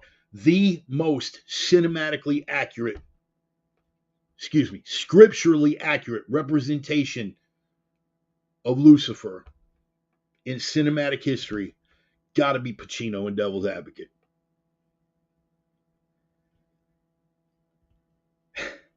Got to be Pacino and Devil's Advocate. Guilt, like a bag of bricks. All you got to do is set it down. That monologue. God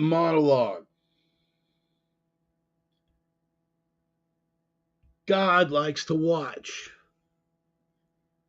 He gives us instincts, Kevin. He gives us instincts, and then he sets the rules in opposition. It's the goof of all time. Look, don't touch. Touch. Don't taste. Taste. Don't swallow.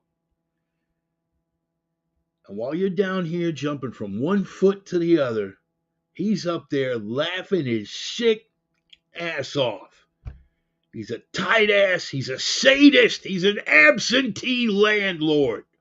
Worship that? Never. Beautiful. Why? Because he's not going to be... Why? Because when he comes to deceive, he's not going to look like this. Because in spite of the conditioning of generations of Slayer albums, people still get creeped out by this. Comes in a three-piece suit, highly placed politically, highly placed financially, highly placed socially, respected in many circles. More money than he knows what to do with, almost an endless supply of it. And he will sell you on anything. But even then, how did it end?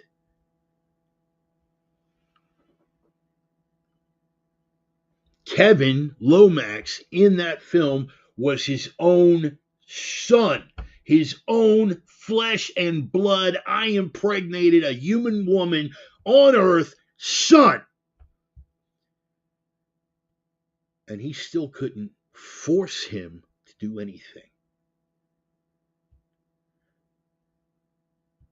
And I got to tell you, at the end of that, Kevin's action, should I spoil it for the people that haven't seen the film? I'm going to spoil it. Kevin's solution was the ultimate in accountability. He realized, because his dad laid it all out for him.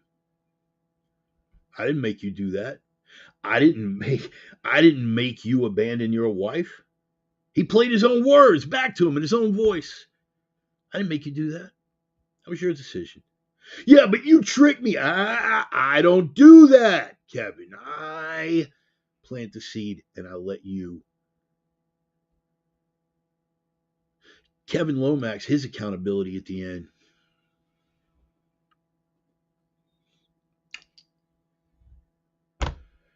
Was to take his own life. Because he realized that every bit of the responsibility was his. He made the same mistake that a lot of people of faith make. They like to hide behind that devil made me do it. Kevin did it right through to the end in that film. What did we find out? Once Kevin took the responsibility, ended his own life, and refused to go along with the game plan, which I know you guys saw that dagger. His hot little redhead sister was going to bang him, and then she was going to stab him. Everybody caught that.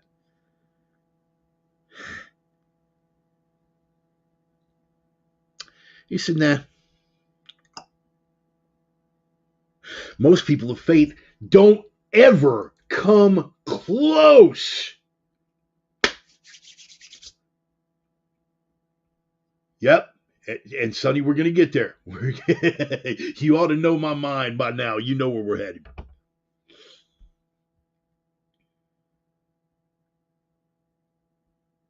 Took that upon himself. Most people of faith will never be faced with anything remotely close to that factor. It's simple, day-to-day sins. Stuff that we know. There's some stuff we can agree is just legitimately evil. You're clouding your own judgment. You're falling back on pride. You're abandoning people that love you. You're abandoning people that you love for your own selfishness.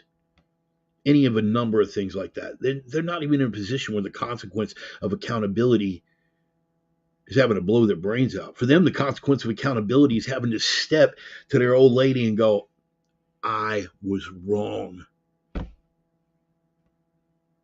It's having to step to their husband and say, I did not take your feelings into account.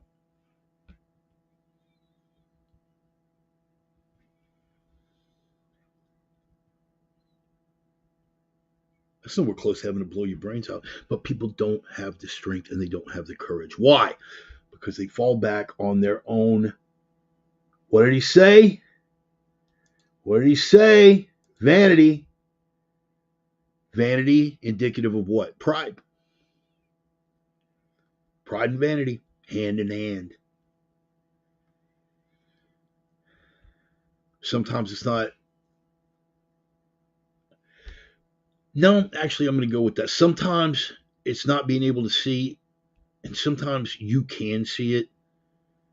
Don't be naive. You can see it, but you're choosing not to see it because seeing it is going to force you to admit that there are going to have to be changes in your behavior.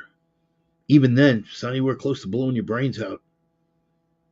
And people can't even handle that in terms of accountability. Why? Because it's easier if you are a person of faith, alleged, ostensible person of faith. Say this guy made you do it. Well, you know, the devil put that in front of me. Okay, and kind of off topic, you know, because I never go on a tangent or anything. Kind of off topic. We hear about that all the time. CIA put crack cocaine into the ghettos. Okay, yeah, they did. They did. That was a really, really horrible thing to do. Regardless of how you may feel about the anti-communist war it was funding in Central America, funding it by putting crack cocaine in the ghettos was a horrible, horrible thing to do by any standard of measure. Did anyone put a gun to these people's heads and make them smoke it? Did anyone put a gun to these people's heads and force them to distribute it? No. No. Basic human what? Greed. Basic human lust. Seeking a pleasure, avoiding a pain. Distractions. The government didn't have the power to make these people. All they can do is lead them to the so-called, to the metaphorical water, but they can't make them drink. So at some point, you have to take the responsibility for yourselves. Fast forward several decades, and let's look at our pale-faced asses and what we have going on with fentanyl in the trailer parks. Did the government do that to us to undermine the white working class as much as they did to black people in the crack epidemic to undermine the black underclass? In my opinion, yes. Is that contemptible? Absolutely. Is anyone making them smoke that fentanyl? Is anyone making them jack that heroin into their vein? Is anyone making them OD on Oxycontin? Is anyone making them do that? Nope. I'm glad if someone comes out of a drug addiction and finds God, but don't you go and blame that on the devil, bro. All the devil did was plant the seeds. Own your actions, own your choices. You can curse him for being a deceiver. You can curse him for lying to you and for tricking you. You can curse him for tricking thousands and eroding things culturally but where does the power lie? The power lies not in his strength, but in our weakness. Culturally, we don't have the balls to stand up to evil and call it evil.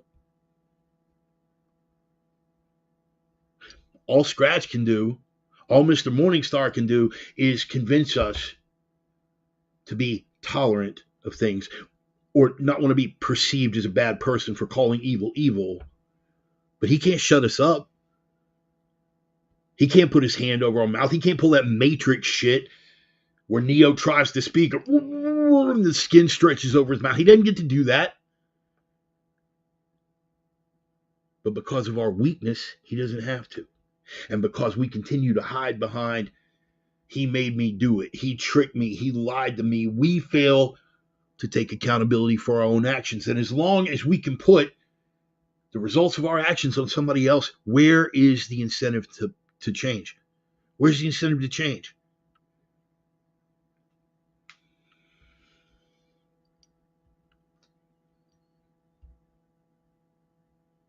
We built a whole victim culture around that.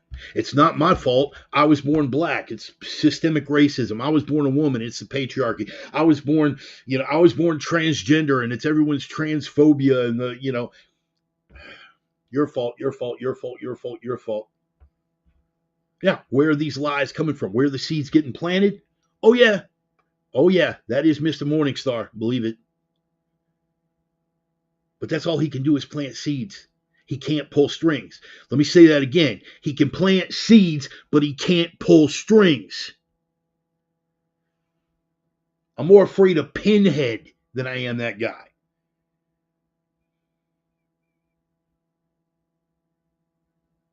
Even Pinhead being a fictional character, God forbid something like that manifest, he can actually conjure chains and put hooks through my flesh and make me do stuff.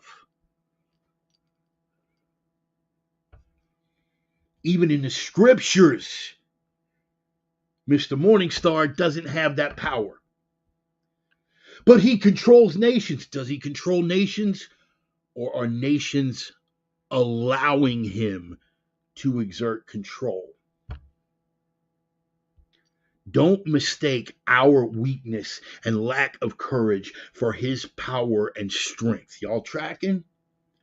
And yes, I am familiar with soft white underbelly. Yeah, you want to look at some dark in the world? You want to look at the darkness in the damn world? Soft white underbelly on YouTube. Student of history.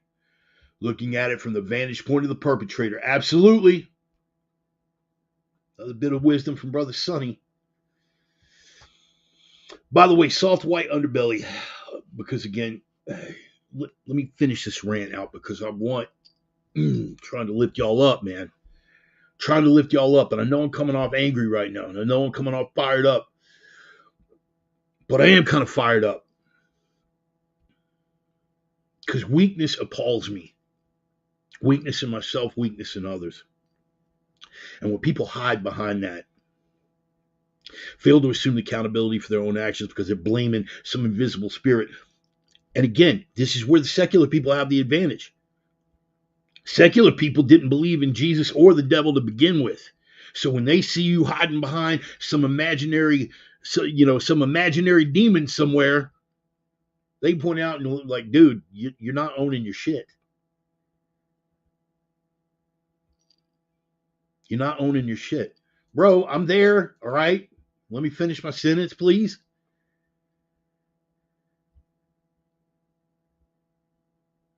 You screw up, you own it. Anything else is weakness.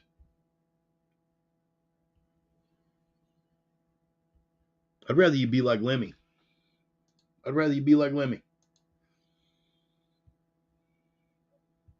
Because at least he's saying what he really means and he's not hiding behind anything. And I'll take that.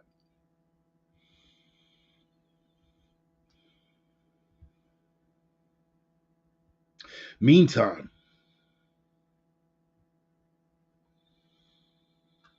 the best thing that any of us can do is work on ourselves. And that's another part of accountability. That's another part of accountability.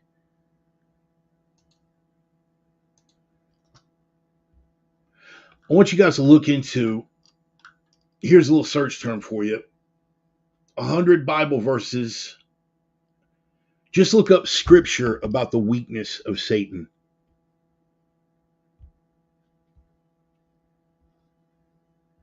And I'm going to leave you to that. I'm not even, you know what? I'm not even going to say a word past that. 100 Bible verses about the weakness of Satan. Look that up. Should occupy you for a little bit for those of you guys that still want to hold him up as this great deceiver that's a puppet master making you do all these horrible things. Knock it off. Do right.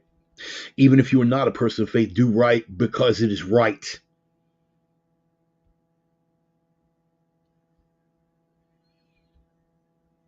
And you know, because that is not relative, man.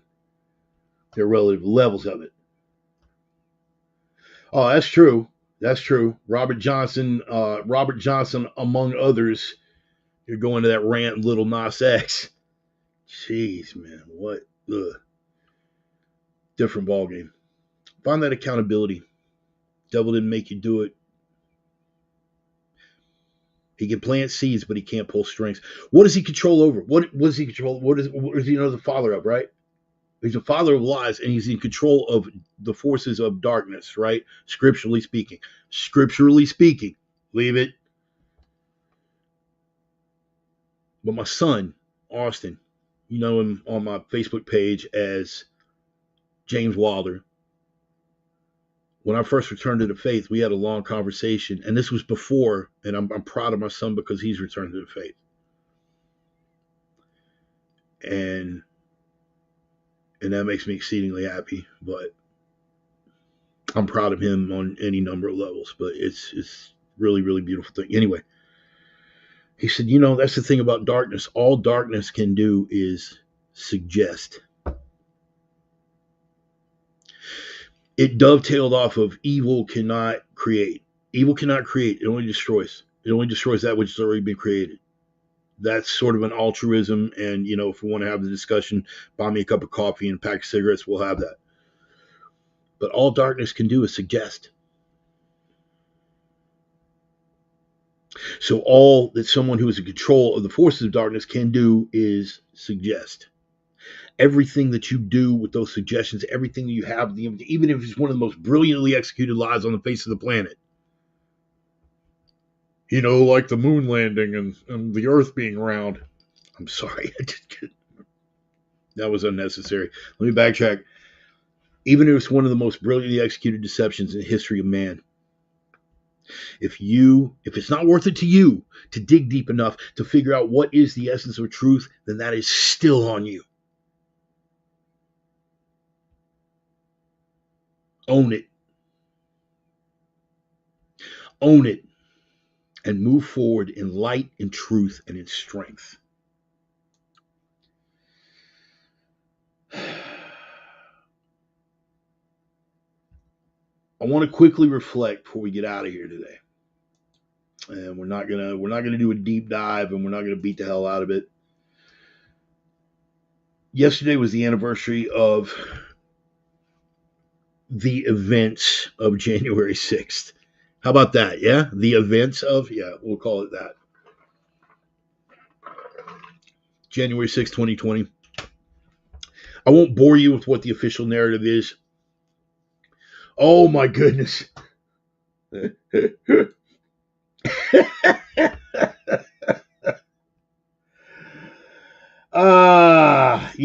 I thought we were going to get out of here today without any Epstein discussions. But that one was worth it because damn, of all the stuff, and again, we're not going to beat the hell out of it, all the stuff to come out of this Epstein thing, that Stephen Hawking bit, first of all, I don't even know if I believe any of it, right? I think it was, there's a good possibility that that was just something that got thrown out to put some confusion in the mix. But assuming Stephen Hawking apparently had a thing. Now, you guys know, over the course of my misspent life, I am into some things that may be a little outside of mainstream. I'm into some freak shit, people. Sorry. I mean, there it is.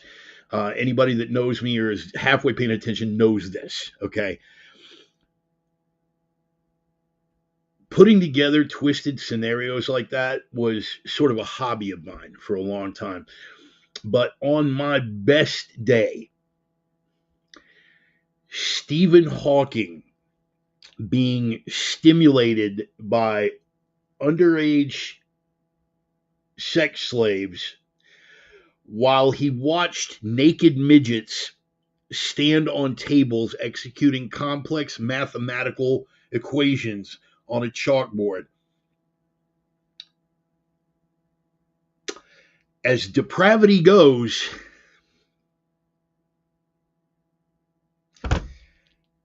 I'll never be able to top that. If even assuming I abandon all semblance of the faith and civilized behavior, I will never be able to top that.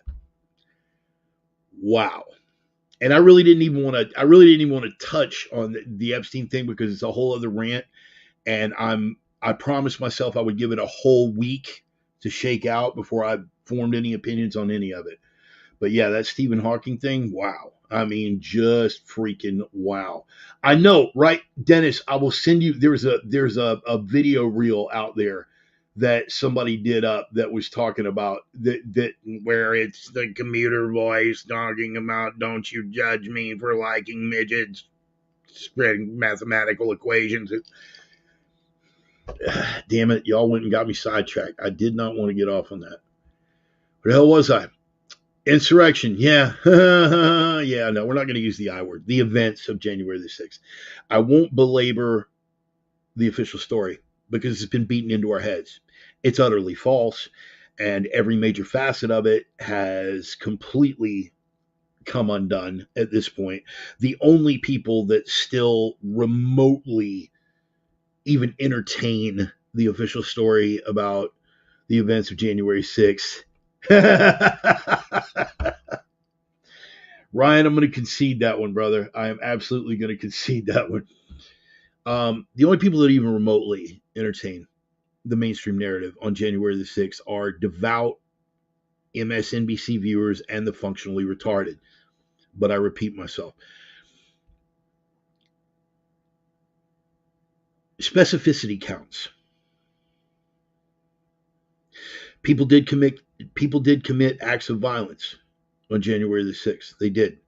It was not orchestrated by Donald Trump. He was not instrumental, and he was not the criminal mastermind that made it happen. Ray Epps was a federal plant. There were any number of federal plants in that freaking crowd. But again, getting back to accountability, I got it. Let me just straighten this out. There were FBI operatives in the crowd like Ray Epps, right?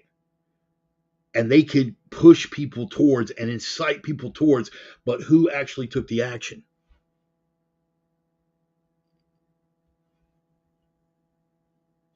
If you perform violent actions on January the 6th, you need to be treated like any other person committing violent acts of political dissidence, to include BLM, to include Antifa.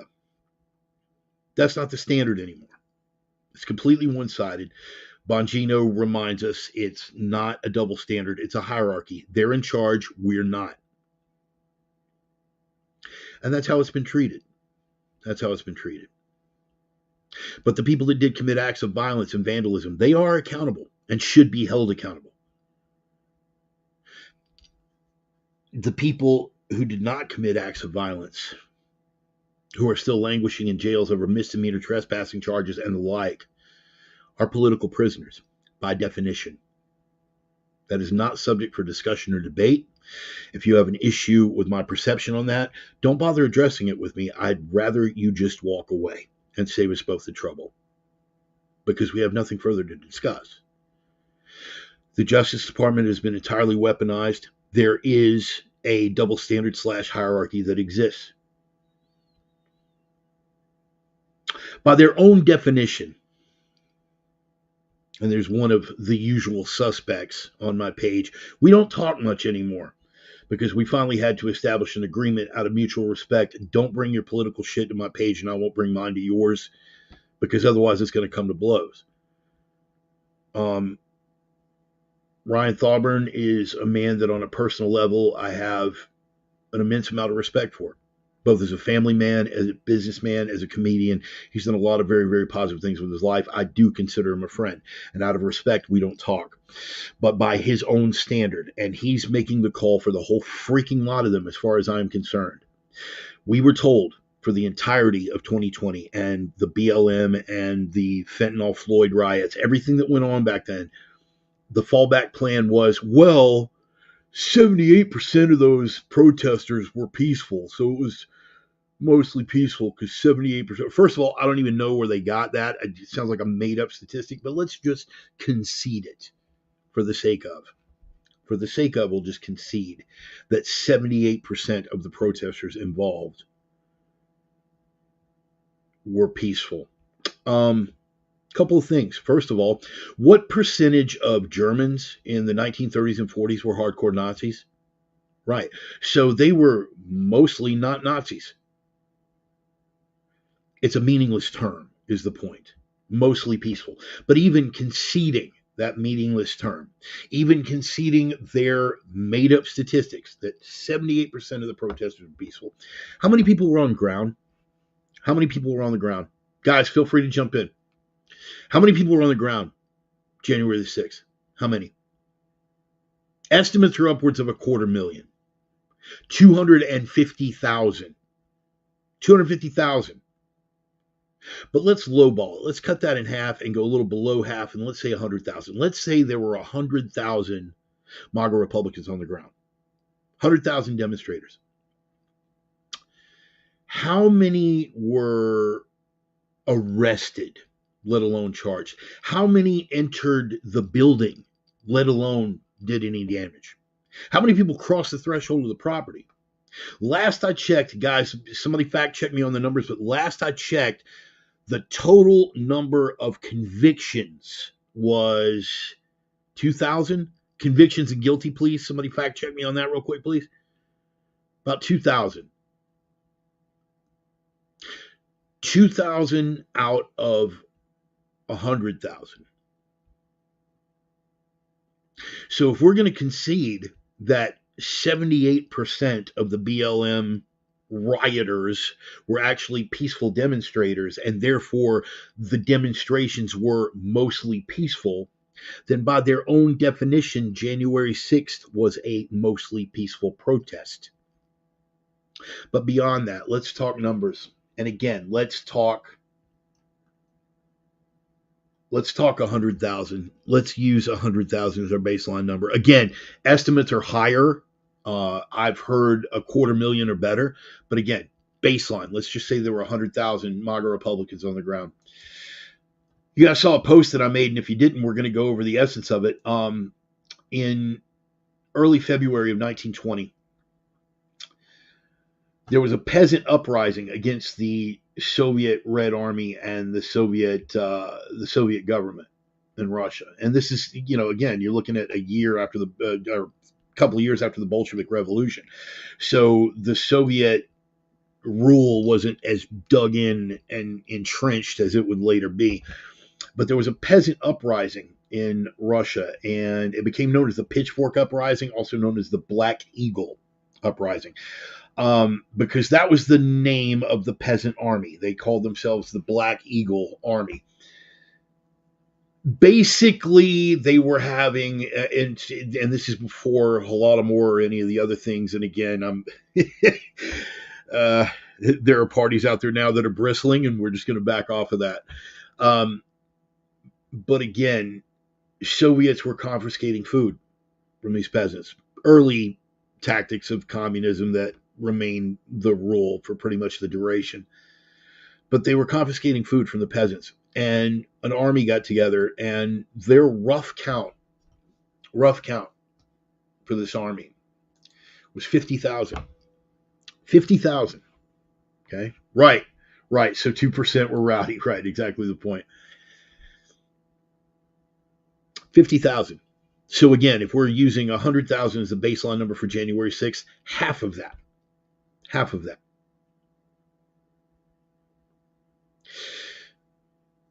Typically, for what's considered an insurrection, by definition, people have to be armed. Nobody brought guns for this insurrection on January the 6th. But leaving guns out of the equation, and this is why we're bringing up the Black Eagle uprising in Russia, there were 50,000, and the only weapons that they had were pitchforks, axes, and shovels. Farm implements, because they were farmers. The Red Army unloaded on them in response with infantry, and then eventually with heavy machine guns and artillery. Again, 50,000 armed with pitchforks and shovels. It took the Red Army from early February until late March of 1920 to put down the Black Eagle uprising. Over a month it took them to put down. Right, and thank you, Mark. That's exactly where I'm headed. It's exactly where I'm headed, brother. When they say that the intent of the J6 demonstrators was insurrection and overthrowing the government,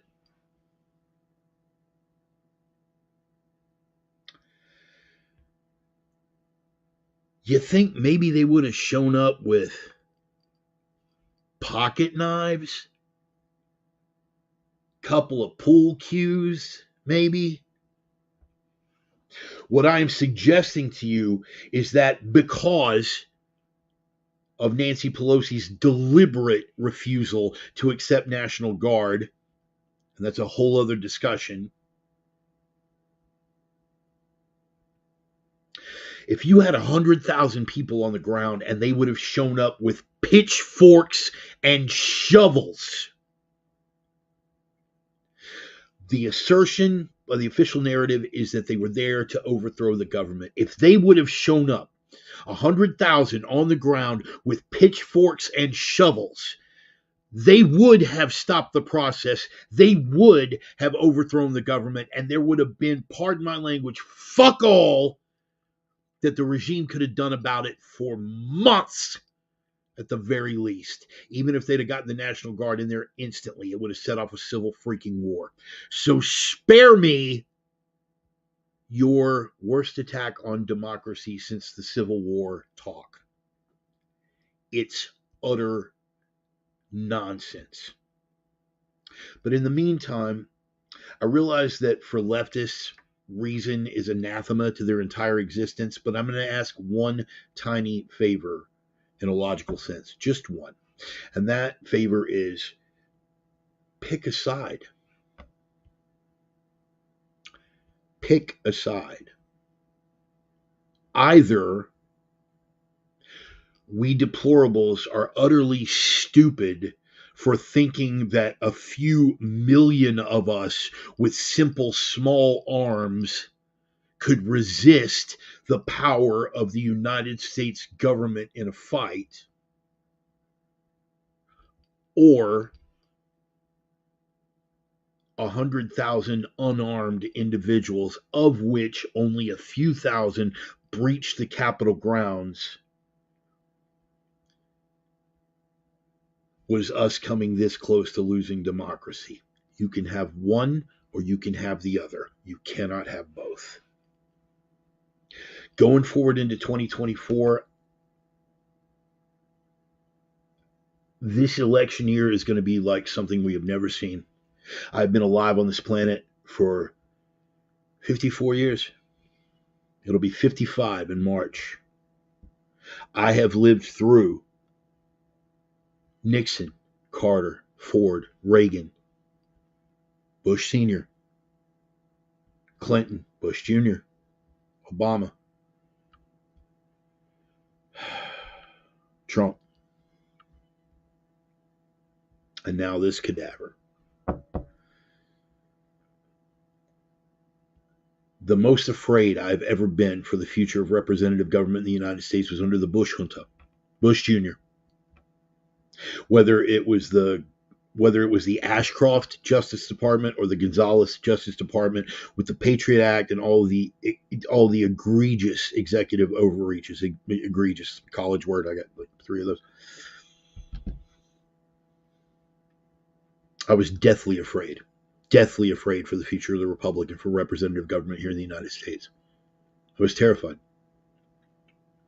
What I have seen already in the first 3 years of this cadaver's regime makes the Bush junta look like absolute civil libertarians. Entire branches of government have been entirely weaponized against their political enemies. Without due process or a conviction, they are trying to pull the leading candidate of the opposition party, who is far and away leading by every measurable poll. They are trying to pull him off the ballot without so much as a conviction.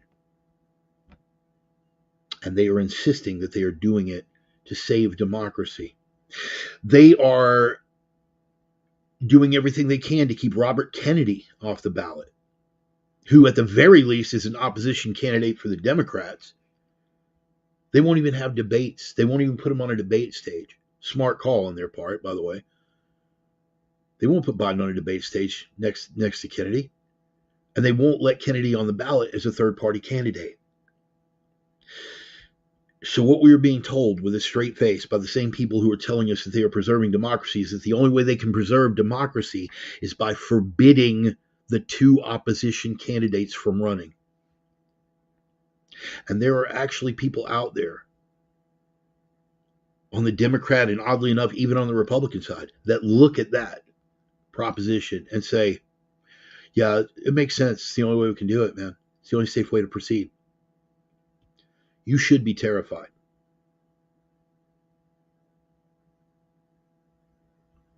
I cannot predict what is going to happen.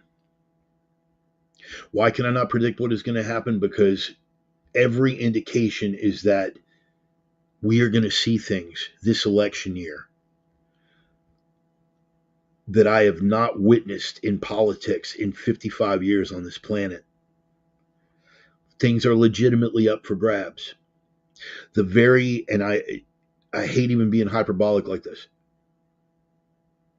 because it's not hyperbolic. It's not hyperbole. Hyperbole is a college word. It's not hyperbole. The future of representative government in the United States. And as a result of that outcome, the future of Western civilization itself. That may be a bit hyperbolic because I've got a lot of hope for Eastern Europe, for Poland, Hungary. Some of those countries in Eastern Europe might still be able to save it. But at the very least, Western civilization will be at substantial risk, substantial peril. There could be war. There could be a war incited to avoid having the election. These people are capable of anything, and they've demonstrated that. Do not underestimate them, but do not engage with them. If they are family members, cut them off. Bart, that's a harsh thing to say. I cut off my birth mother. I cut off the woman who bore me into this world.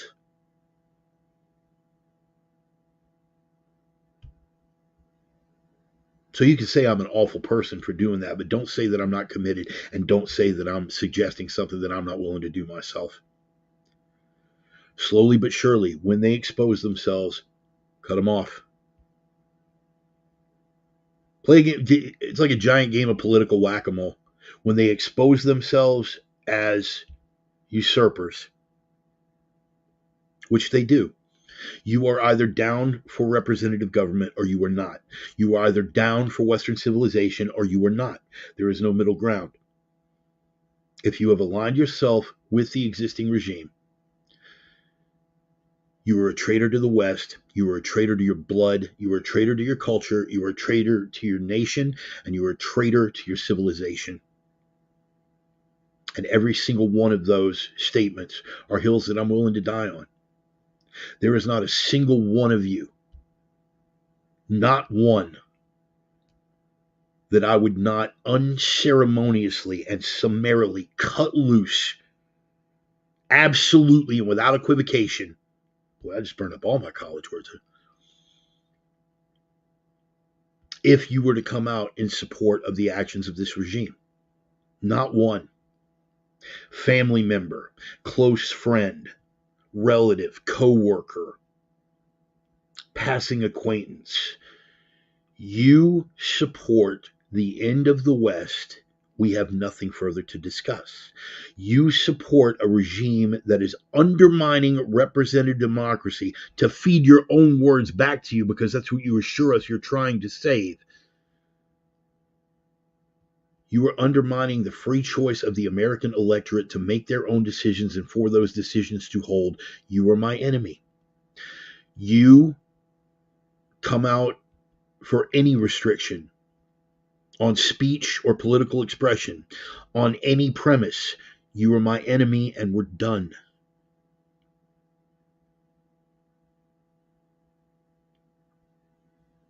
Ain't no such thing as halfway crooks. Ain't no such thing as halfway Christians. Ain't no such thing as halfway patriots. You are either down for the West and down for the United States of America, or you are not. Now, you notice I included God in that discussion. Ain't no such thing as halfway Christians. Here's the beauty of that. You can be in line with the cultural standards of the West and with the United States of America and be as secular as the day is long. Tons of my Asatru brethren who still honor the old gods are among the most patriotic, nationalist sons of bitches you will ever meet in your life. They will pick up sword, shield, rock, stick, gun, empty hand, and they will go to the wall for the principles of the West. And ultimately the principles of Christendom, even though they are not Christian. I do not discriminate. We need all hands on deck. The beauty of being a person of faith is that I know that while the struggle to maintain the cultural standards of the West and to uphold and uplift the cultural standards of the West is literally my cross to bear, one that I am willing to die for and even be crucified for. The thing about my faith that gives me strength is to know that win, lose, or draw, Boss Man's got me. Boss Man's got me, and the Carpenter Kid's writing the script. Now, you don't have to believe that. You can think you're left to your own devices, that you're fighting on your own strength, and I'm totally behind that as long as you fight.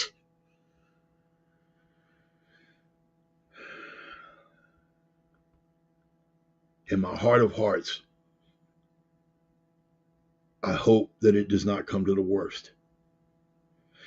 On my most blindly optimistic of days, I still hold out hope that between the electoral process and the separation of powers and checks and balances, we will be able to pull this together without getting to that last box. Box? I'll talk to you about the boxes. Talk to you about the 4 boxes. The soapbox. We're already way past the soapbox. They tried to take the soapbox away from us. There's a certain man, last name Musk, that guy.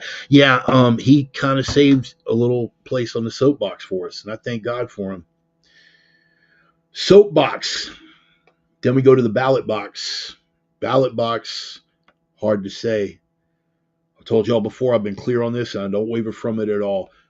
This will be the year that shows how much the ballot box is worth anymore.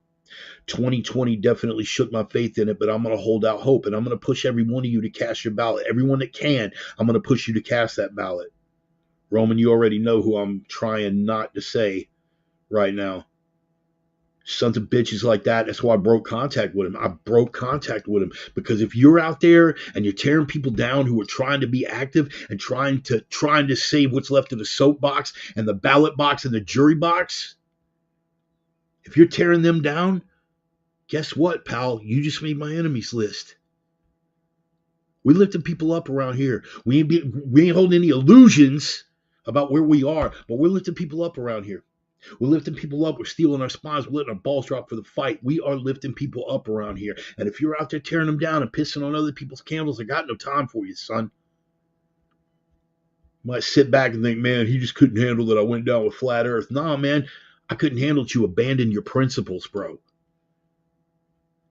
Because unless you show up with a rope or a rifle, you're just talking shit. All this voting don't do no good stuff, man. No, I don't do no good anymore, man. Nothing's going to change it to... Dude, I don't see a rope or a rifle in your hands. So sit down, shut the hell up, and let the rest of us get on with our process. Stop tearing your brothers down. Stop pissing on other people's candles. We lifting people up around here, man. And I hold every one of y'all, every damn one of y'all, I hold to the same standard. Some of y'all cannot vote. for reasons of bad life decisions. It's cool. But the ones out there that don't, at least the ones that I know of that are out there that don't, are still capable, ready, able, and prone to fight. And you will. And I know that I can count on that. The long and the short of it is this. We are through the looking glass, baby, crossing the Rubicon. Pick your cliched metaphor. We are in open water, strange territory, uncharted territory. Here be dragons.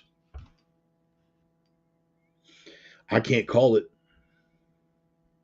But what I can tell you is this. If you are not a person of faith, we still need you for the fight. And I will embrace you like a brother as long as you stand shoulder to shoulder with me and embrace the ideals of the West. I will embrace you, man, and I will gladly fight, bleed, and die beside you. The only advantage that I have as a man of faith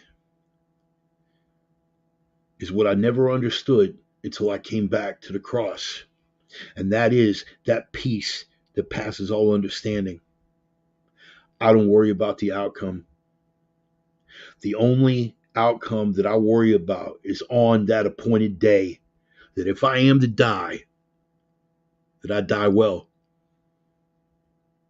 A lot of people like to puff themselves up, but that gets back to that pride. A lot of people of faith, they're like, oh yeah, I'm going to go out in a hail of bullets, praising God's name. Maybe. God, it'd be beautiful, wouldn't it? Wouldn't that be beautiful?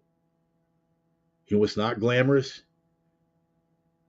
Getting abducted in your sleep. Standing there on national television, with your hands cuffed behind your back, refusing to renounce God, and just getting your throat cut. And the last word that passes from your lips is Christ.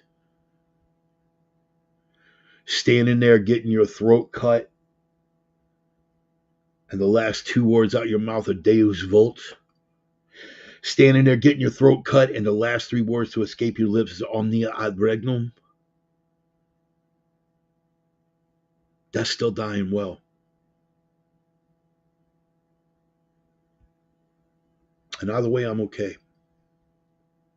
I've made my peace with it. If you are not a person of faith, you make your peace with it your own way. The only thing that I ask is to steel your spine, let your balls drop, and show up for the fight. I may bleed and die defending my idea of Christendom. You may bleed and die defending your idea of American values or libertarianism, liberty itself, whatever it is. But I will stand beside you and die well so long as we are fighting for the same cultural values. I will stand proudly beside you and fight and die as long as you are stepping up to the plate and being accountable. As long as you are drawing the line in the sand to say no further. That is something that we will each have to own when the time comes. And again, in my heart of hearts, all you boogaloo boys out there with these silly ass Hawaiian shirts, I got no love for you, man. You're out there praying for violence. You're praying for this uprising, praying for a civil war. I got nothing in common with you, bro. None. Another reason the nameless person is out of my good graces. Because you talk a good ball game, but I don't see a rope or a rifle in your hand. In fact, you live in the most restrictive communist blue state in the country and refuse to leave. And you're going to tell me how I'm failing the faith, how I'm not down for the nation, how I'm not down for liberty, how I'm not down for God? Son, check yourself. But I'll leave you and your flat earth cronies to it, bro. Do your thing. I ain't even judging. In a final analysis, I'll forgive you. I'll forgive you. But that's all that I got left to offer. I got to focus on lifting my brothers up. And if my brothers are here and they're down for the fight, then I'm here to lift you up. If my brothers are here and we're praying together, God forbid, God save us from it having to come to conflict. God spare us from these atrocities. Spare us from these horrors. But if it is to come, let it come now on my watch. Let me face it to save that fate from befalling the people that come after. If that is where you are, I embrace you like a brother. You got my love, you got my trust, you got my heart. And when it comes time, you got these hands and this rifle at your disposal. And I hope that you will return the courtesy. I'm going to close with a prayer, y'all. It's a short one. Lord God, I thank you for your blessings. I thank you for these amazing people with which I am surrounded. I thank you for them sacrificing their time to be here. I thank you for the fellowship that we get to share. I thank you for the strength of the belief. Even the ones who are not people of faith, Lord, even the ones who have not come to the light and aren't walking with Christ, they're here, Lord. They're here and they're strong and they're here to lift themselves up and they're here to lift up each other. They're here to be better people. They're here to expand their understanding. They're here to expand their strength and their intellect. For whatever reason we brought them here, I thank you. Thank you for bringing them here, for the fellowship that we share. I do pray, in spite of all this rhetoric, I do pray that you spare us from the horrors that could ensue. But know, Lord God, that we have the steel in our spines and the strength in our hearts to face those challenges, to face that fight. And there is one man who is with us today. He will understand exactly what I'm about to say. So it's just for him. Let us understand that the steel is not truly from our spines, but from every word that issue forth from your mouth, Lord. That's where the steel is. However we got to find it and however we got to get there, I pray for that strength. I thank you for these men. I ask you, bless them, man. Bless them. Help them to walk in light and strength and truth going forward. And every day, see their place in the divine plan. Come to the realization that adversity is just as much, if not more, important a part of that divine plan. There's the days where we feel showered in blessings because it is that adversity that makes us stronger. Help us to find our own deepest strengths, and when our strength fails, to have the courage to call on you. Washed in the blood of your Son, scourged, tortured, and murdered on that cross for our redemption. It's in his name that I pray, in him who I ever serve. Amen. I love y'all, man. I love y'all. We all got our own path. We all got our own ideas. We're all just trying to be better people, to be the best people that we can be. And the way to do that is to find it within ourselves and to share it with others. We lift ourselves up. We lift our brothers up. A whole lot of y'all about to get ugly. By all estimations, it's about to get ugly. No matter what, it's cool. Boss man's got me. Carpenter kid's got you. If only you believe it. And if you don't, hopefully I got enough confidence for both of us. How about that? God bless you all, man. Thank you. I'm the Reverend. That is the gospel. I'm gonna pass the collection plate around. Not a big thing. I understand we are still reluctantly in a Biden economy for a little bit. Go ahead and turn on Fortunate Son from Clutch on the way out. The bumper music closing out. I'm on PayPal, I'm on Venmo, I'm on Cash App, Facebook Pay, all that good stuff. If you can kick some coin, beautiful. If not, that's totally cool too. Because I'm going to tell you, and Doug, especially, man, sometimes it's just one sentence or two sentences that mean just as much, if not more. Don't get me wrong, I appreciate the support, man. Just knowing your heart. It's not always about the money. It's not, man. But I do appreciate y'all. I really do. Help each other out, right? Help each other out. You guys that can't kick down, that's totally cool. But offer a kind word, offer a little bit of a share. You know what I mean? If you dig what we got going on here, just kind of share it on your own social media platform, your Facebook page, Twitter feed, Instagram, whatever it is, man. Just kind of let them know. Fat, toothless cripple, man, crane operator with some opinions. Every Sunday he gets on rants and raves for a couple hours, depending on how much caffeine he has. I think you'll dig it. Go check him out. That'd be great. But here's what you can do, not just for yourself, but for not just for me, but for yourself. I would really appreciate it. My boy Stone, live the 3, baby. 3 prime directives. You guys already know what they are. I didn't see Emmy, man. I didn't see Emmy this week. I hope she's doing okay. Y'all check in on her, will you please? Live the 3, man. Signal to noise ratio is all messed up. You got to be that signal that breaks through the noise. They'll try to bury you in that noise, man. Create confusion, sow discord and distrust. You got to be the signal that breaks through the noise. In a world full of darkness, they'll try to bury you with it. They'll try to dehumanize you, demoralize you, emasculate you with it. You have got to be the light to punch through that darkness. But first and foremost, the iron rule, the prime directive. You've got to be strength in a world full of weakness. And we can see that weakness. We are choking on that weakness every single day, which makes it even more important to exercise that strength. And I'm talking about strength, not just here, but here. Got to find it where we can, man. Why is that the prime directive? Why is that the iron rule? Because without strength, you will not be able to punch that signal through the noise. Without strength, you will not be able to carry that light through the darkness and fend off those who want to piss on your light. So first and foremost, strength. Strength above all. I could go Bruce Lee on you. Who knows what beauty has died out of the world for want of the strength to survive.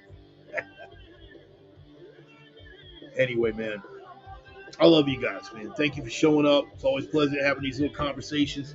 Maybe one day we'll all be able to gather around a big table with the proper amount of coffee and a place where we can all smoke. In the meantime, I love you guys. God bless. Thank you so much, man.